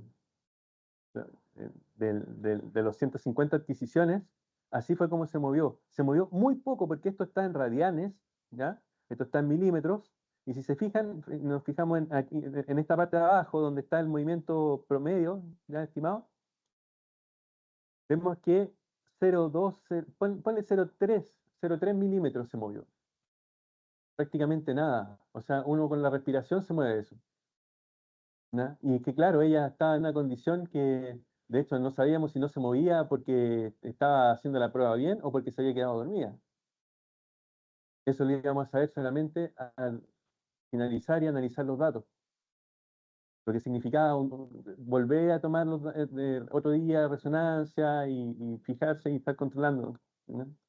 Pero esto es muy bueno para la resonancia. Aquí ya sabemos que esta resonancia tiene un buen pronóstico porque tiene poco movimiento. ¿Ya? Desde ese punto de vista, si tuviera mucho movimiento, el pronóstico no es tan bueno.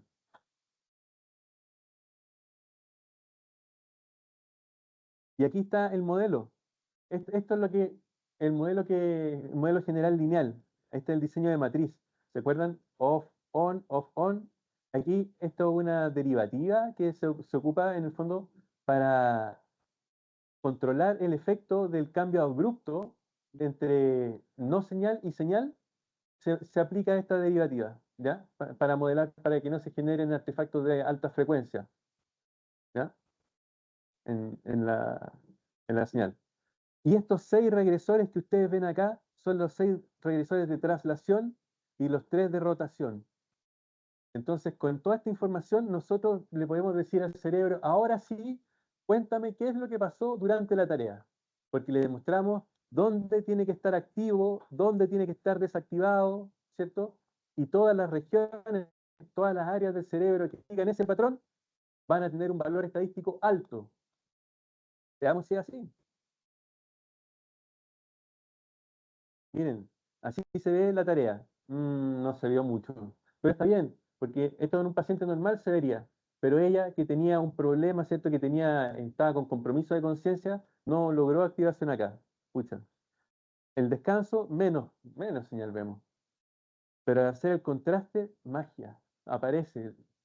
¿Ya? Y es por eso que yo les invito, ¿cierto? A que cuando hagan este tipo de análisis, ustedes hagan el contraste de las condiciones, porque esto le da mucho más poder estadístico que mirar solamente la activación debida a la tarea. Y efectivamente, ¿qué es lo que vemos acá? Mira cómo está activado ahí. ¿Qué es eso? ¿Saben del lenguaje? Aparte de hablarlo. ¿Saben qué región es esa? El área ¿de quién? Es cerca, el área de Broca está ahí. Pero esta de acá, Wernicke. Broca y Wernicke son las dos grandes áreas del lenguaje. Pero hay una tercera, Getchwin. O sea, el lenguaje tiene dos componentes fundamentales. Uno que es la comprensión y el otro que es la generación. Broca es área motora, por lo tanto tiene que ver con la generación del lenguaje. a mí me sacan el área de Broca, yo quedo sin poder generar lenguaje, pero voy a entender todo lo que pasa. Ahora, si me llega un balazo, ¿cierto? Y me vuelan, pum, pum, por así, por el lado y lado, me vuelan el área de Wernicke, no voy a entender, es como que fuera China. Cada vez que salgo voy al supermercado es como que estuviera en China, no entiendo nada. No entiendo nada, no sé lo que me están hablando, aunque me estén hablando mi propio idioma. ¿Sí?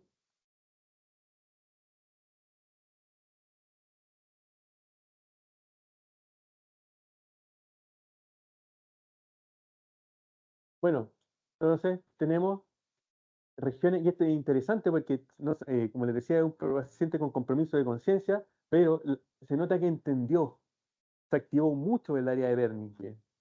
Y el área de Broca también, mira, tiene por acá, ¿cierto? O sea, es grande la activación, el giro frontal inferior, la par opercularis, la par eh, orbital, no orbitalis, la triangularis y la sí, orbitalis y triangularis.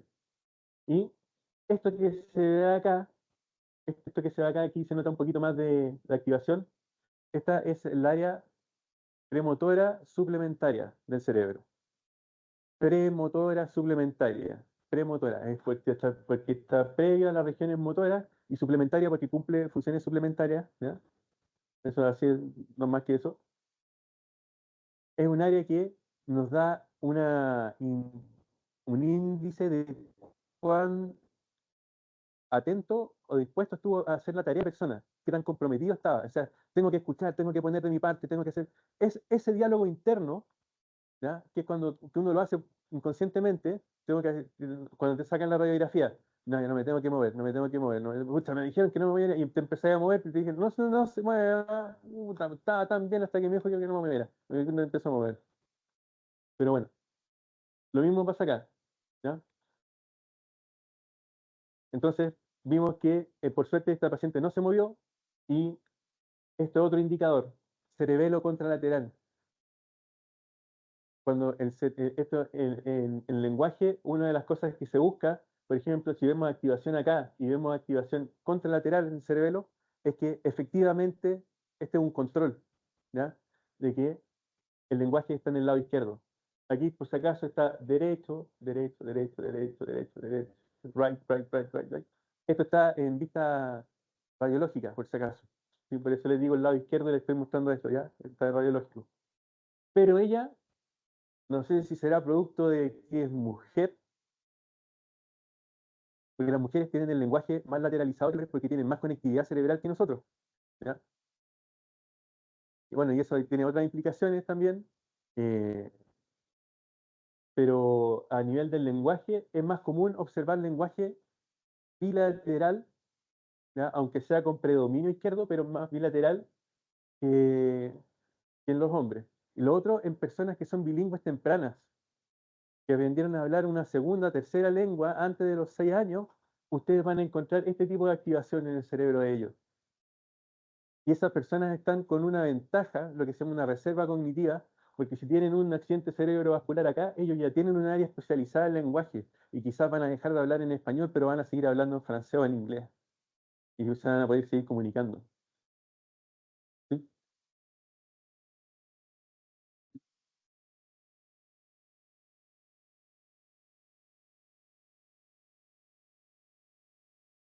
Sí, sí, pero el hipocampo, el sistema límbico tiene mucho que ver con todo lo que es la emocionalidad, ¿cierto? Y el hipocampo tiene mucho que ver en eso, porque es la puerta de entrada, ¿cierto?, desde la amígdala al cerebro, y, y tiene regiones que procesan también, están relacionados claro, con el sistema. ¿Sí? Y, perdón, se me fue la pregunta. ¿Cuál era? Ah, es que a las personas que les interesa estudiar el hipocampo, tiene que ver más que nada por temas de memoria. Claro, esa gente estudia hipocampo y el hipocampo se estudia principalmente con estímulos de lugares. En el hipocampo están las place cells, ¿cierto? Están estas células, están las células que codifican el tiempo, que codifican el espacio, ¿ya? Son dos tipos celulares. Entonces, para activarlo de manera más robusta, se activan las células que codifican el espacio. Entonces se buscan paradigmas de navegación, por ejemplo, de navegación espacial, que tú tienes que ir por un laberinto y vas y por otro lado, y después te dicen, recórralo usted. Y ahí te hacen recordar, porque doble por acá, doble por con gafas de visualización especial.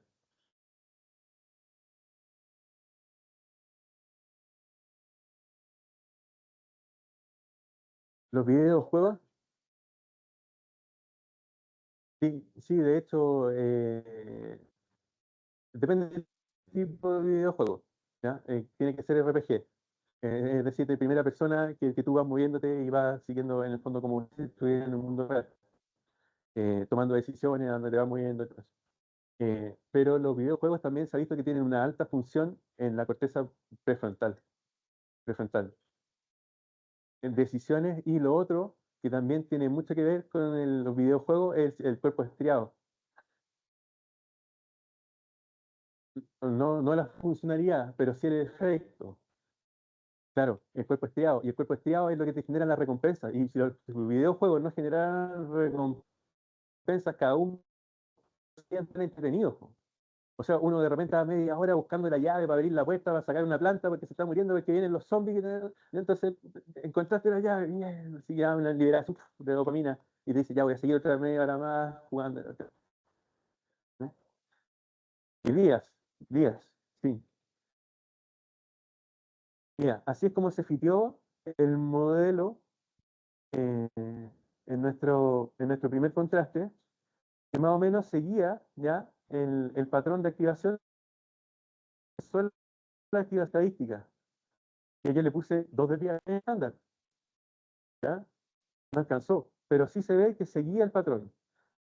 El segundo contraste, para nada, en lo absoluto. Pero fíjense el tercer contraste, que este es el contraste de la sustracción. ¿Se fijan cómo lo sigue fielmente? Y eso es lo que vemos representado acá. Todas estas regiones que están activadas siguieron este patrón de activación. ¿Sí? Aquí el segundo 30, estos son bloques, ¿no? Por eso está corrido, el 30 aparece por acá. Pero estos son, cada bloque duraba 12, cada TR duraba 2 segundos, ¿ya? Estos son TR en el fondo.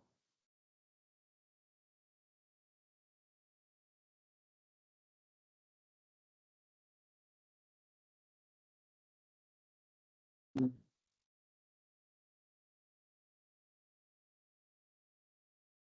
Y es que la respuesta es no, no lo tienen. Y la respuesta es que tú tienes que encargarte de eso cuando tú generas tu contraste.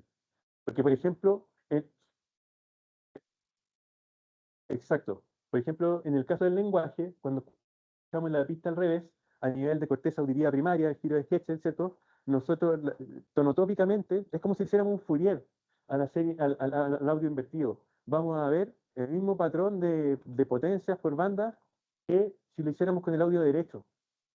Físicamente el estímulo es el mismo estímulo que llega a nuestro oído, pero pasa que uno lo entendemos y el otro no. Entonces, a partir de la corteza auditiva primaria hacia arriba, sí va a estar la diferencia. Y pues eso es lo que vemos, por eso no vemos activación en la corteza auditiva, porque aquí también se activó. Entonces, al restarlo desapareció y quedó todo lo que no había en el contraste del audio inverso, que era entenderlo. Y para entenderlo se requerían estas áreas.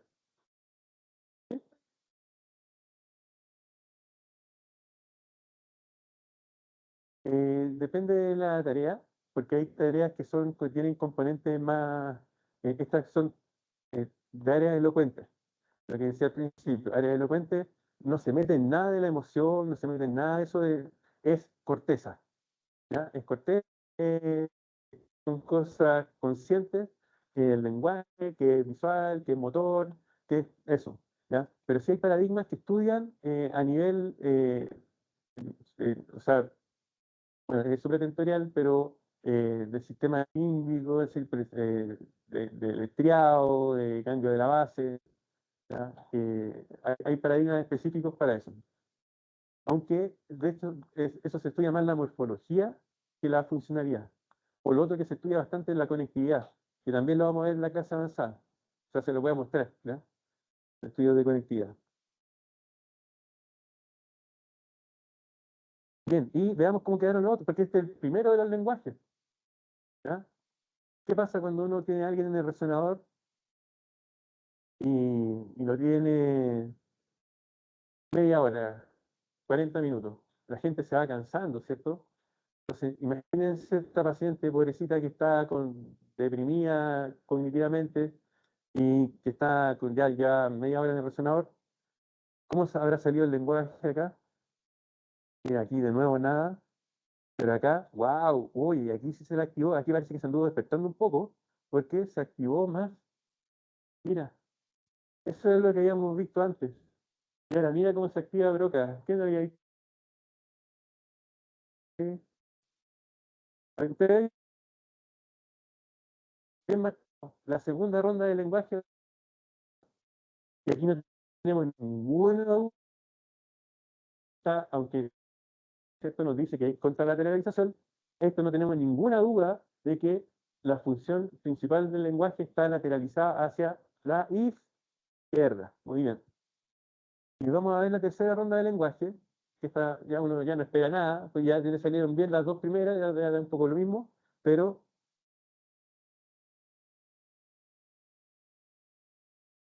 hasta en la primera. Segunda,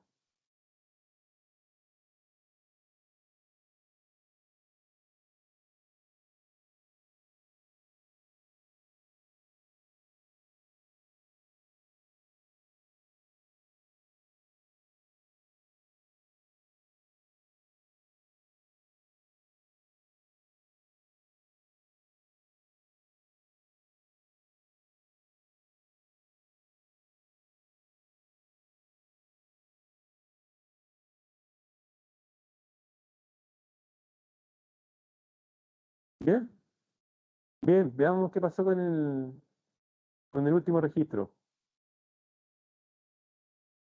¿Se fijan que está más ruidoso?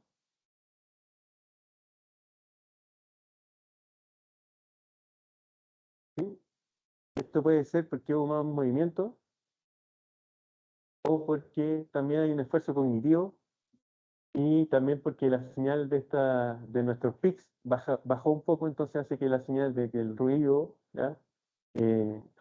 Empiece a aparecer un poco más, ¿ya? Así todas estas señales es interpretable, pero no es la óptima. La mejor de las tres que vimos es ¿quién dice? ¿Quién dice que es la uno? Levante la mano quien dice que es la uno. La 2 y la 3.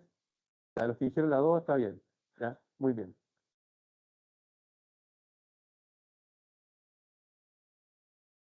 Ahora vamos a ver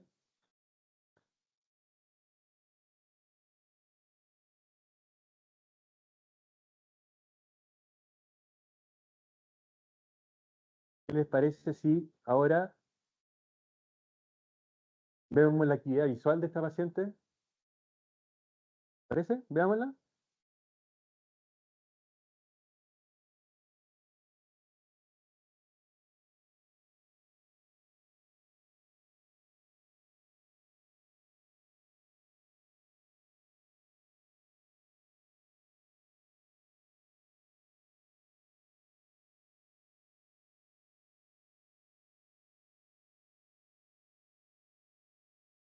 Ya. Y ocupé el mismo diseño que ocupamos antes, de bloques de 30 segundos, 5 bloques de 30 segundos, porque la tarea está diseñada así. ¿Se fijan? Resonancia funcional, fMRI visual, aquí está, 150 por 30. Yo sé que son bloques de 30 segundos, entonces o sea, lo único que hice fue reemplazar el archivo que cargué en el setting que tenía antes, porque el resto era todo lo mismo. ¿Ya? Y ahora esperémoslo acá, que esto se va a demorar poco, 2 minutos se demora más o menos. ¿Ya? En esos 2 minutos me pueden hacer preguntas, o no, como quieran ustedes. Yo necesito tomar café.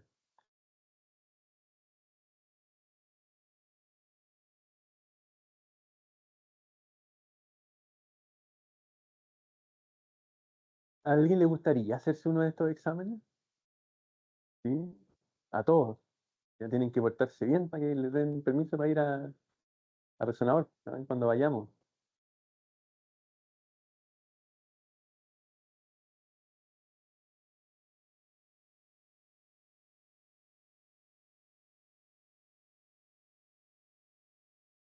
Si no hubiéramos visto nada ahí en la imagen. Hay otra opción que es hacer resting state, que es medir conectividad del cerebro a lo largo de esas técnicas avanzadas. Medir la conectividad del cerebro en el tiempo. Y así uno puede identificar redes poniendo semillas. ¿Ya? Entonces yo, por ejemplo, pongo una semilla en lo que yo sé que el área de Broca, 44 y 45 de Wernicke, pongo una semilla ahí y veo con qué se conecta funcionalmente esa área. Y lo más probable es que me va a salir conectado con Gateway y con Wernicke, ¿sí? Pero eso es con conectividad funcional. Esa es una forma que se puede hacer, ¿ya? Eh, sí,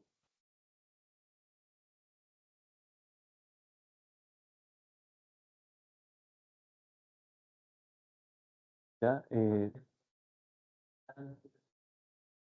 Sí, sí. De resonancia de sueño, sí se ha hecho. Yo nunca he hecho, ¿ya?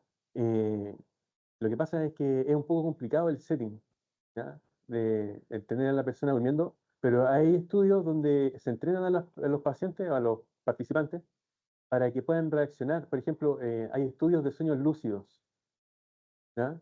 Que le enseñan a la gente a mantener un estado de conciencia que están durmiendo, pero pueden a la vez manejar o darse cuenta de que están soñando, ¿ya? Y algunos pueden incluso manejar el contenido de los sueños. Y eso se ve en resonancia, eso se han hecho estudios, ¿ya? Pero requiere un entrenamiento súper complicado para que la gente pueda tener ese estado y pueda reportarlo, porque durmiendo tienen que apretar un botón. Cuando si estoy durmiendo, ya me di cuenta que estoy durmiendo y aprieto el botón. ¿Eh? Eso es lo súper complicado, pero se ha hecho, se ha hecho. Y con respecto a la parálisis del sueño, es un fenómeno corto, ¿ya? Que no sé si a través de la resonancia magnética funcional uno pueda identificarlo, porque es como un estornudo, por así decirlo, para el sistema nervioso, ¿ya? Que son segundos, pero en que tu cerebro despertó pero tu cuerpo no, digamos, o sea, o sea, tu cerebro ya está en vigilia, pero tu cuerpo sigue durmiendo. Cuando uno duerme, duerme el cerebro y duerme el cuerpo. No se va a dormir el cerebro. Si el cuerpo no se va a dormir, usted no va a dormir. Por eso, si usted tiene, por ejemplo, la frecuencia cardíaca alta, aunque tenga mucho sueño, no se va a quedar dormido. O si está en una habitación con 35 grados de calor, tampoco se va a quedar dormido. ¿Por qué? Porque hay rangos, ¿cierto?, que nuestro cuerpo busca para dormir. ¿Ya? Y uno de esos tiene que ver con todo lo que es eh, la, la homeostasis corporal, que tiene que ver con las condiciones de calor, de temperatura, ¿cierto? De, de ruido, de oscuridad que tiene que tener, ¿cierto?, en la habitación para un buen dormir, ¿ya? Eh, pero esto, como te decía, lo de la parálisis del sueño es un fenómeno breve, que no sé si es que se puede identificar con este tipo de técnicas que requiere repeticiones, ¿ya?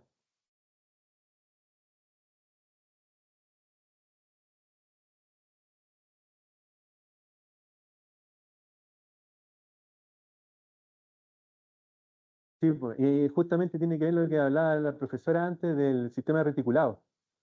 Ahí es donde se da este problema. Claro, porque el cerebro comienza a liberar transmisores como si estuviera despierto, y, pero de una forma anómala, ¿ya? De una forma anómala.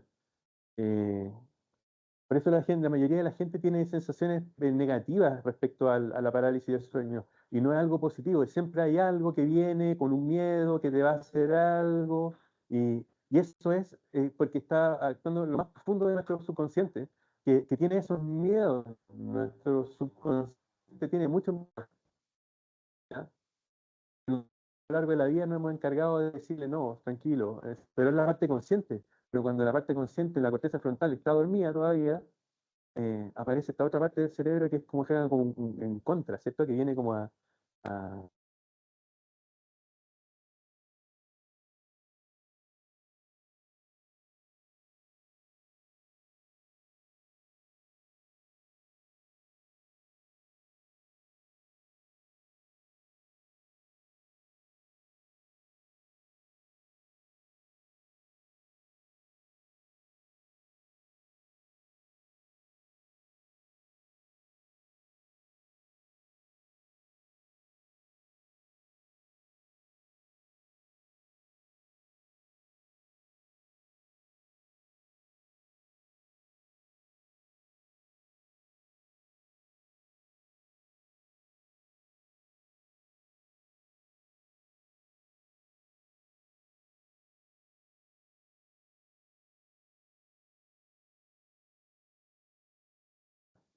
entonces vemos que si hizo bien, ¿cierto? Bien, ¿cierto? Todo el cerebro, todo lo que es blanco es la señal Volt, ¿ya? Y los límites que nos marca uno. Por eso podemos ver que y a ver cómo anduvo, mire, milímetros, milímetros, se movió uno, ¿ya? Uno cuando pasa esto, tiene opción de eliminar o simplemente dejarlo como si nada. ¿Por qué? Porque yo tengo todos estos volúmenes y esto es una actividad pura, una actividad consciente que no me va a afectar en lo más mínimo, no me va a afectar en lo mínimo el comportamiento de toda la serie. ¿Ya? De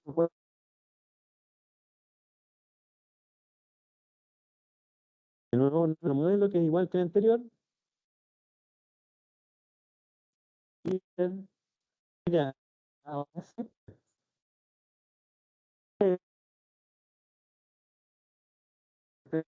primaria, ya, 17, ¿sí? Corteza visual. Apareció en el, estamos en la solamente en el contexto de la tarea, por así decirlo, en el caso, pero wow, miren el incendio que cuando hacemos el contraste. Este es el poder que le da el contraste, el restarle la condición, ¿cierto? Tarea menos no tarea, esta es la potencia que nos da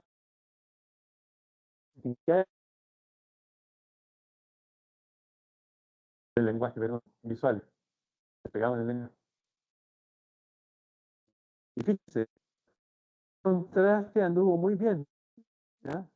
Anduvo muy bien, pero no fue lo suficientemente fuerte, ¿ya? Como el segundo contraste, que si vemos aquí, por ejemplo, los valores de intensidad, los valores llegan a 11.400 y aquí estamos por casi los 12.000, ¿ya? O sea, tenemos más señal, hay más volt, ¿ya? Sin volt, sangre oxigenada. Se ordenó más el campo magnético en esa parte, eso en el fondo. Y lo último que les voy a mostrar,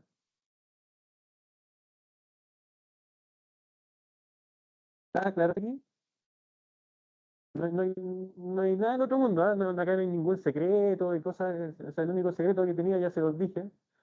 Eh, Así que les voy a mostrar con un bonus para la clase que viene, que ya estamos en la hora, pero a pedido de la profesora Miriam, si usted les voy a mostrar Cortito, cortito.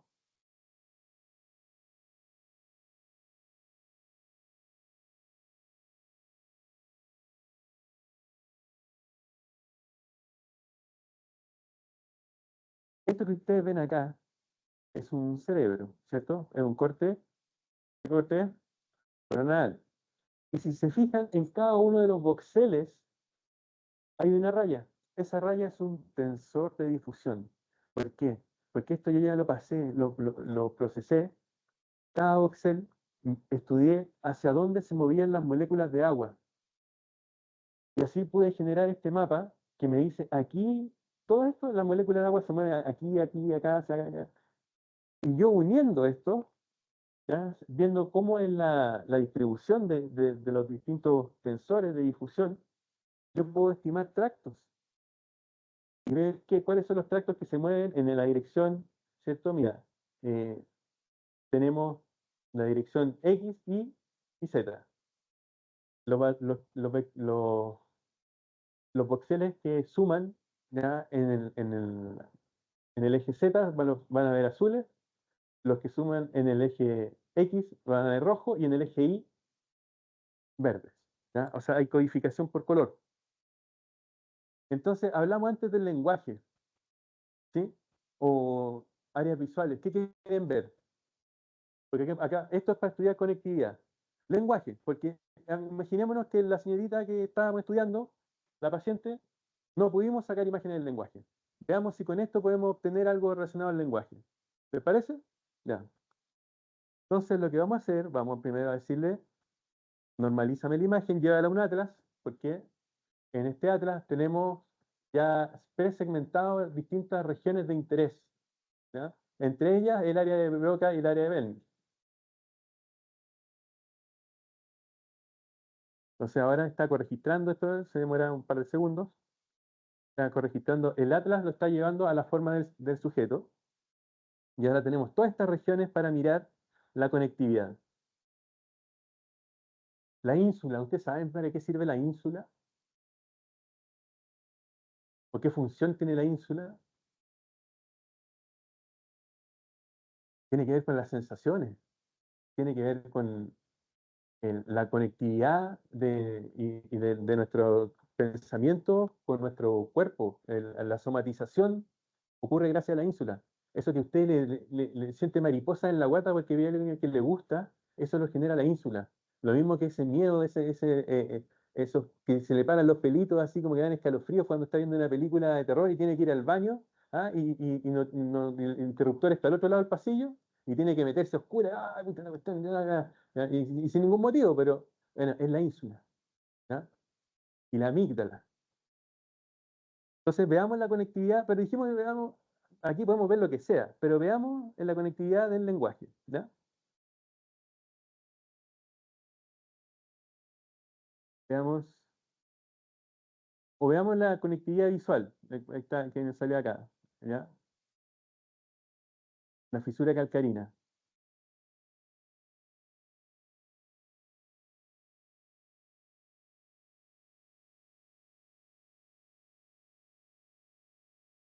Agrego estas dos regiones, le digo que van a ser semillas. ¿Se fijan que aparecieron acá? Ahí están, ¿se ven? Y ahora todas vamos a decirle que genere ahora las regiones. A ver esto, vamos a decirle que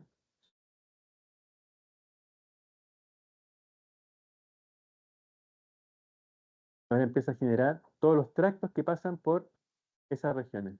Mira, voy a sacar.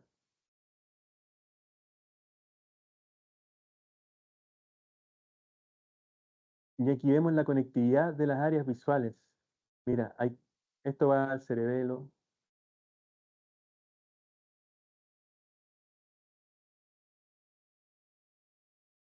Tenemos, mira, hasta regiones anteriores. Y esto es súper frontal.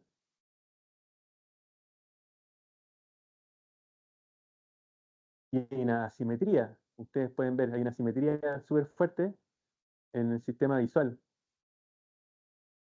Y este es un paciente normal, ¿ya? Este no es la niña del, del estudio.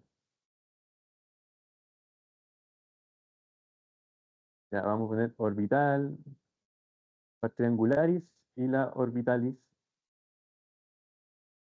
Esto la vamos a sacar. No, vamos a poner acá. Ahora sí vamos a ver el lenguaje. Aquí, mira, es donde quedan estas semillas.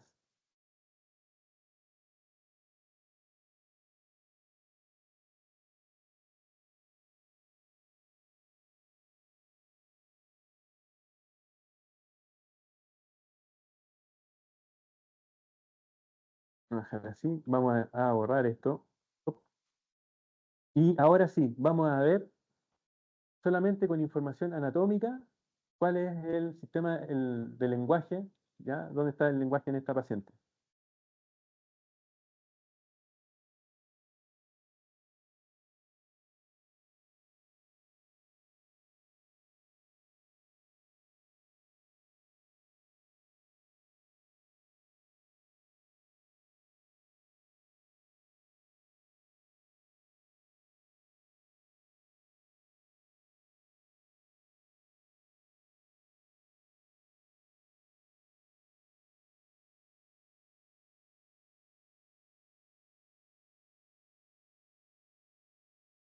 Bien, y aquí podemos ver la conectividad entonces, cada uno de estos tractos que tiene representación en frontal, ¿cierto? Miren, todo esto es Broca, tenemos representación, perdón, esto es Wernicke, todo esto es Wernicke, esto es Geschwin. Este es el componente mnemónico del lenguaje, de la memoria. Cuando estamos hablando uno se va acordando de lo que está diciendo, porque si no pierde el hilo y se queda en blanco como me pasó a mí hace un rato, cuando me hablaron y me volé. ¿Ya? Entonces, de esta otra forma es que uno puede acceder, ¿cierto?, a dominios funcionales a partir de lo estructural, ¿sí? Poniendo semillas sabiendo dónde están los tractos. Pero hay distintos tipos de atlas que eventualmente nosotros podíamos ocupar utilizando Broadman o, por ejemplo, eh, hay atlas que de tractografía diseñados específicamente.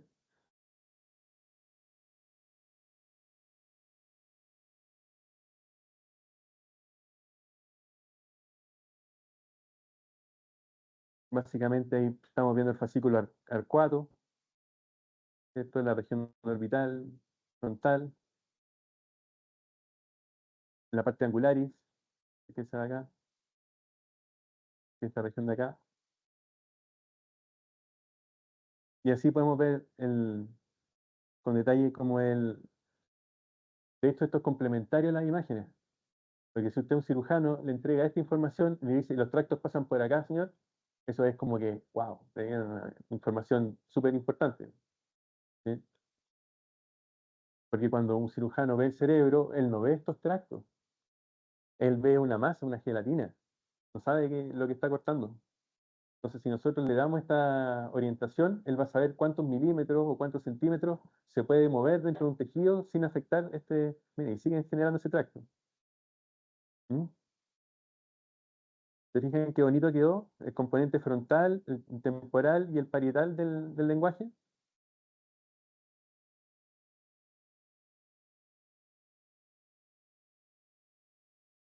Bien. Pregunta.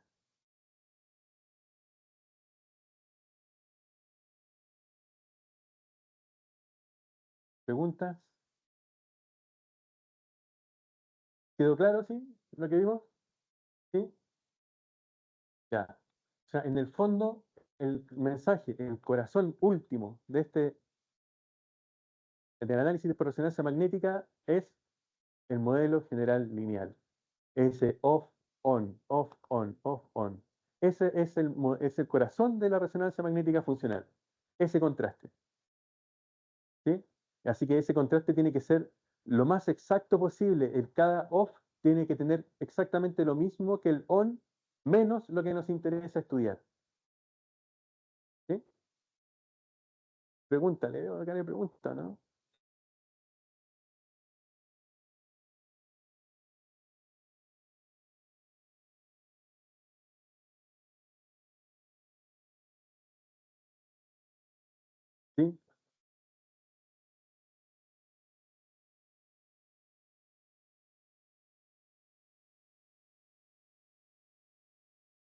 Claro, es que al hacer la sustracción de los bloques off a los bloques on, es lo que les mostré. ¿Se acuerda que les mostré tres filas? Uno es solamente el contraste de tarea, el contraste de reposo y el contraste de tarea menos reposo.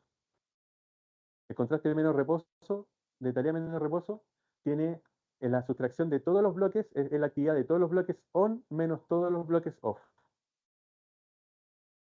Quedan en una sola imagen. Y en el otro veíamos solamente los bloques on, en el otro veíamos los bloques off, y en el otro la sustracción. ¿Me quedó claro? Sí. Ah, qué bueno, espectacular. Sí, sí, sí, sí. Eso es un diseño estadístico. Sí, sí.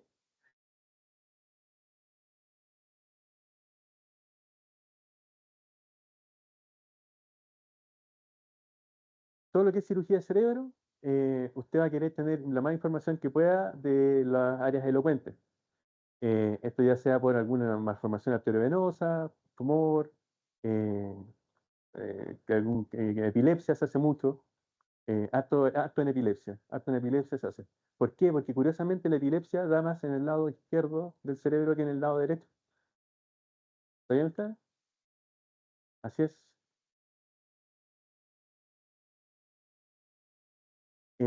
No se ocupa tanto en enfermedades neurodegenerativas. Primero, porque las enfermedades neurodegenerativas se pueden estudiar bien en primera etapa, ¿ya? Eh, Segundo, hay secuencias que son más útiles que las funcionales para mirar los procesos degenerativos, ¿ya? Como imágenes de perfusión, por ejemplo. eh, Eso te dan más idea de lo que está pasando y te dan más idea de cómo está eh, el estado físico del cerebro y el estado funcional, ¿ya? Eh, y tercero, porque los pacientes con enfermedades neurodegenerativas tienden a moverse mucho.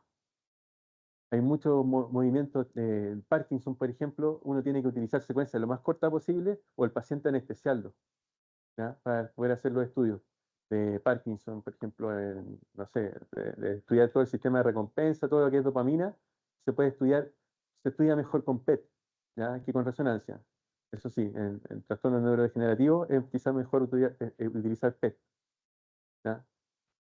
Porque eso va a implicar que, bueno, los diseños son similares a los de resonancia. De hecho, los diseños de resonancia se tomaron de los de PET, ¿ya? El principio de sustracción viene de ahí. Incluso viene de mucho antes está aplicado en la cápsula también, de, de, de- de cosas. Uno puede hacer estudios conductuales y ver, por ejemplo, cuando tienen más carga de memoria, uno se demora más en responder que cuando tiene menos carga de memoria. Y eso uno lo puede evidenciar por el tiempo de respuesta.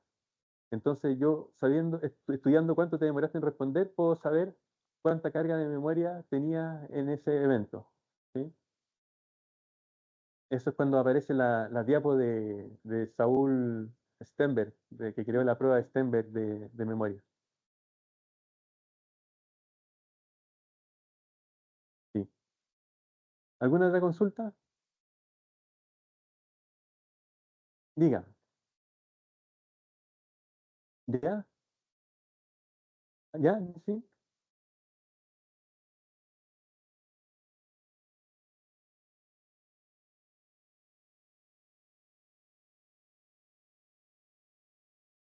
¿Ya? ¿Sí?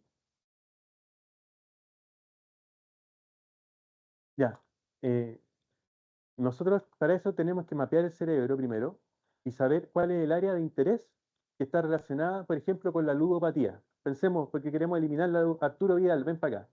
Es que queremos que te dediques a jugar a la pelota, ¿ya? Y que dejes de ir al casino. Entonces te vamos a quitar la ludopatía. ¿Cuánto me cuesta? No, es gratis, listo, ya. Entonces, ven para acá. Y lo hacemos jugar en el resonador, con una tarea que simule un juego. Y vamos a ver cuál es el área que se le enciende, que le da placer, ¿ya? Que tiene que ver con esto. Puede ser con nicotina, mostrarle fotos de pacientes, que ese es un trabajo que tenemos publicado, ¿ya? Pacientes que les conté el otro día. Eh, Gente cocainómano, por ejemplo, tú le muestras una foto de cocaína y el cerebro se desprende así, ¿ya? Entonces, ahí ya sabemos qué áreas son las que están participando en el refuerzo. Entonces, si nosotros ya sabemos que áreas están participando en el refuerzo. Ponemos un ROI, le decimos en el cerebro, ¿cierto? Que está adquiriéndose la señal, le decimos, por ejemplo, eh,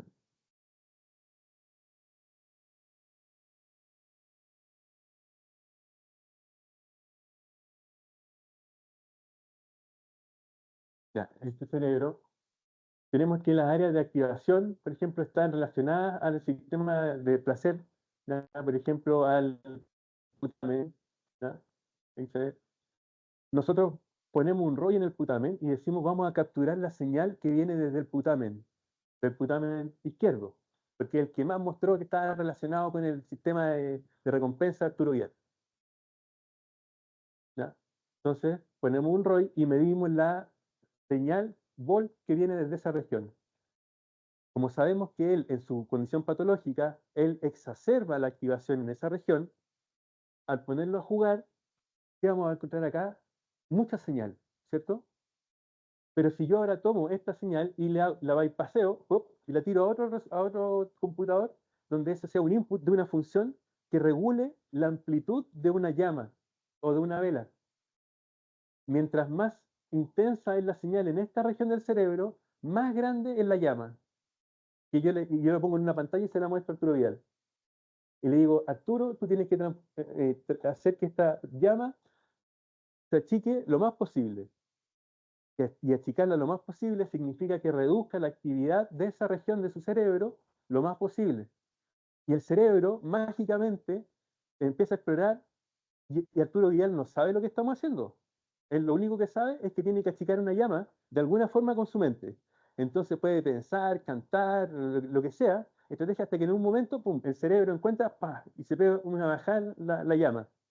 Y comienza de a poco, comienza a regularla, regularla, regularla, hasta que al final es capaz de subirla y bajarla a voluntad. Y digo, Arturo Vidal, estás curado, listo. ¿Por qué? Bueno, cuando te vengan ganas de jugar, acuérdate de la llama, baja la llama. Y al bajar la llama, su cerebro ya está entrenado, va a bajar la actividad del área que le da placer, entonces no le van a dar ganas de jugar. No le van a dar ganas de fumar, no le van a dar ganas de tomar, de consumir alguna sustancia, ¿ya? Así se regula en el fondo la actividad del cerebro. Le enseñamos eso, por eso es neurofeedback. El producto, por eso es una función que me dice, si esto aumenta, la llama también aumenta. Si esto se achica, o sea, si disminuye la señal de acá, la llama se achica. Entonces la tarea es mantenerlo lo más chica lo más tiempo posible. O también puede ser al revés, pues yo necesito activar esta área porque está pasando una anedonia, ¿cierto? Un proceso de depresión y que está bajo de ánimo, entonces yo necesito que active estas áreas, también se puede hacer. Eso. ¿Se entendió? Qué bueno. Ya. Yo creo que estamos. Muy bien, muchas gracias, chiquillos. Cualquier duda, ya saben, le preguntan a la profesora, ¿cierto? Me pueden ir a ver ahí cuando quieran, o nos vemos en el resonador a los afortunados.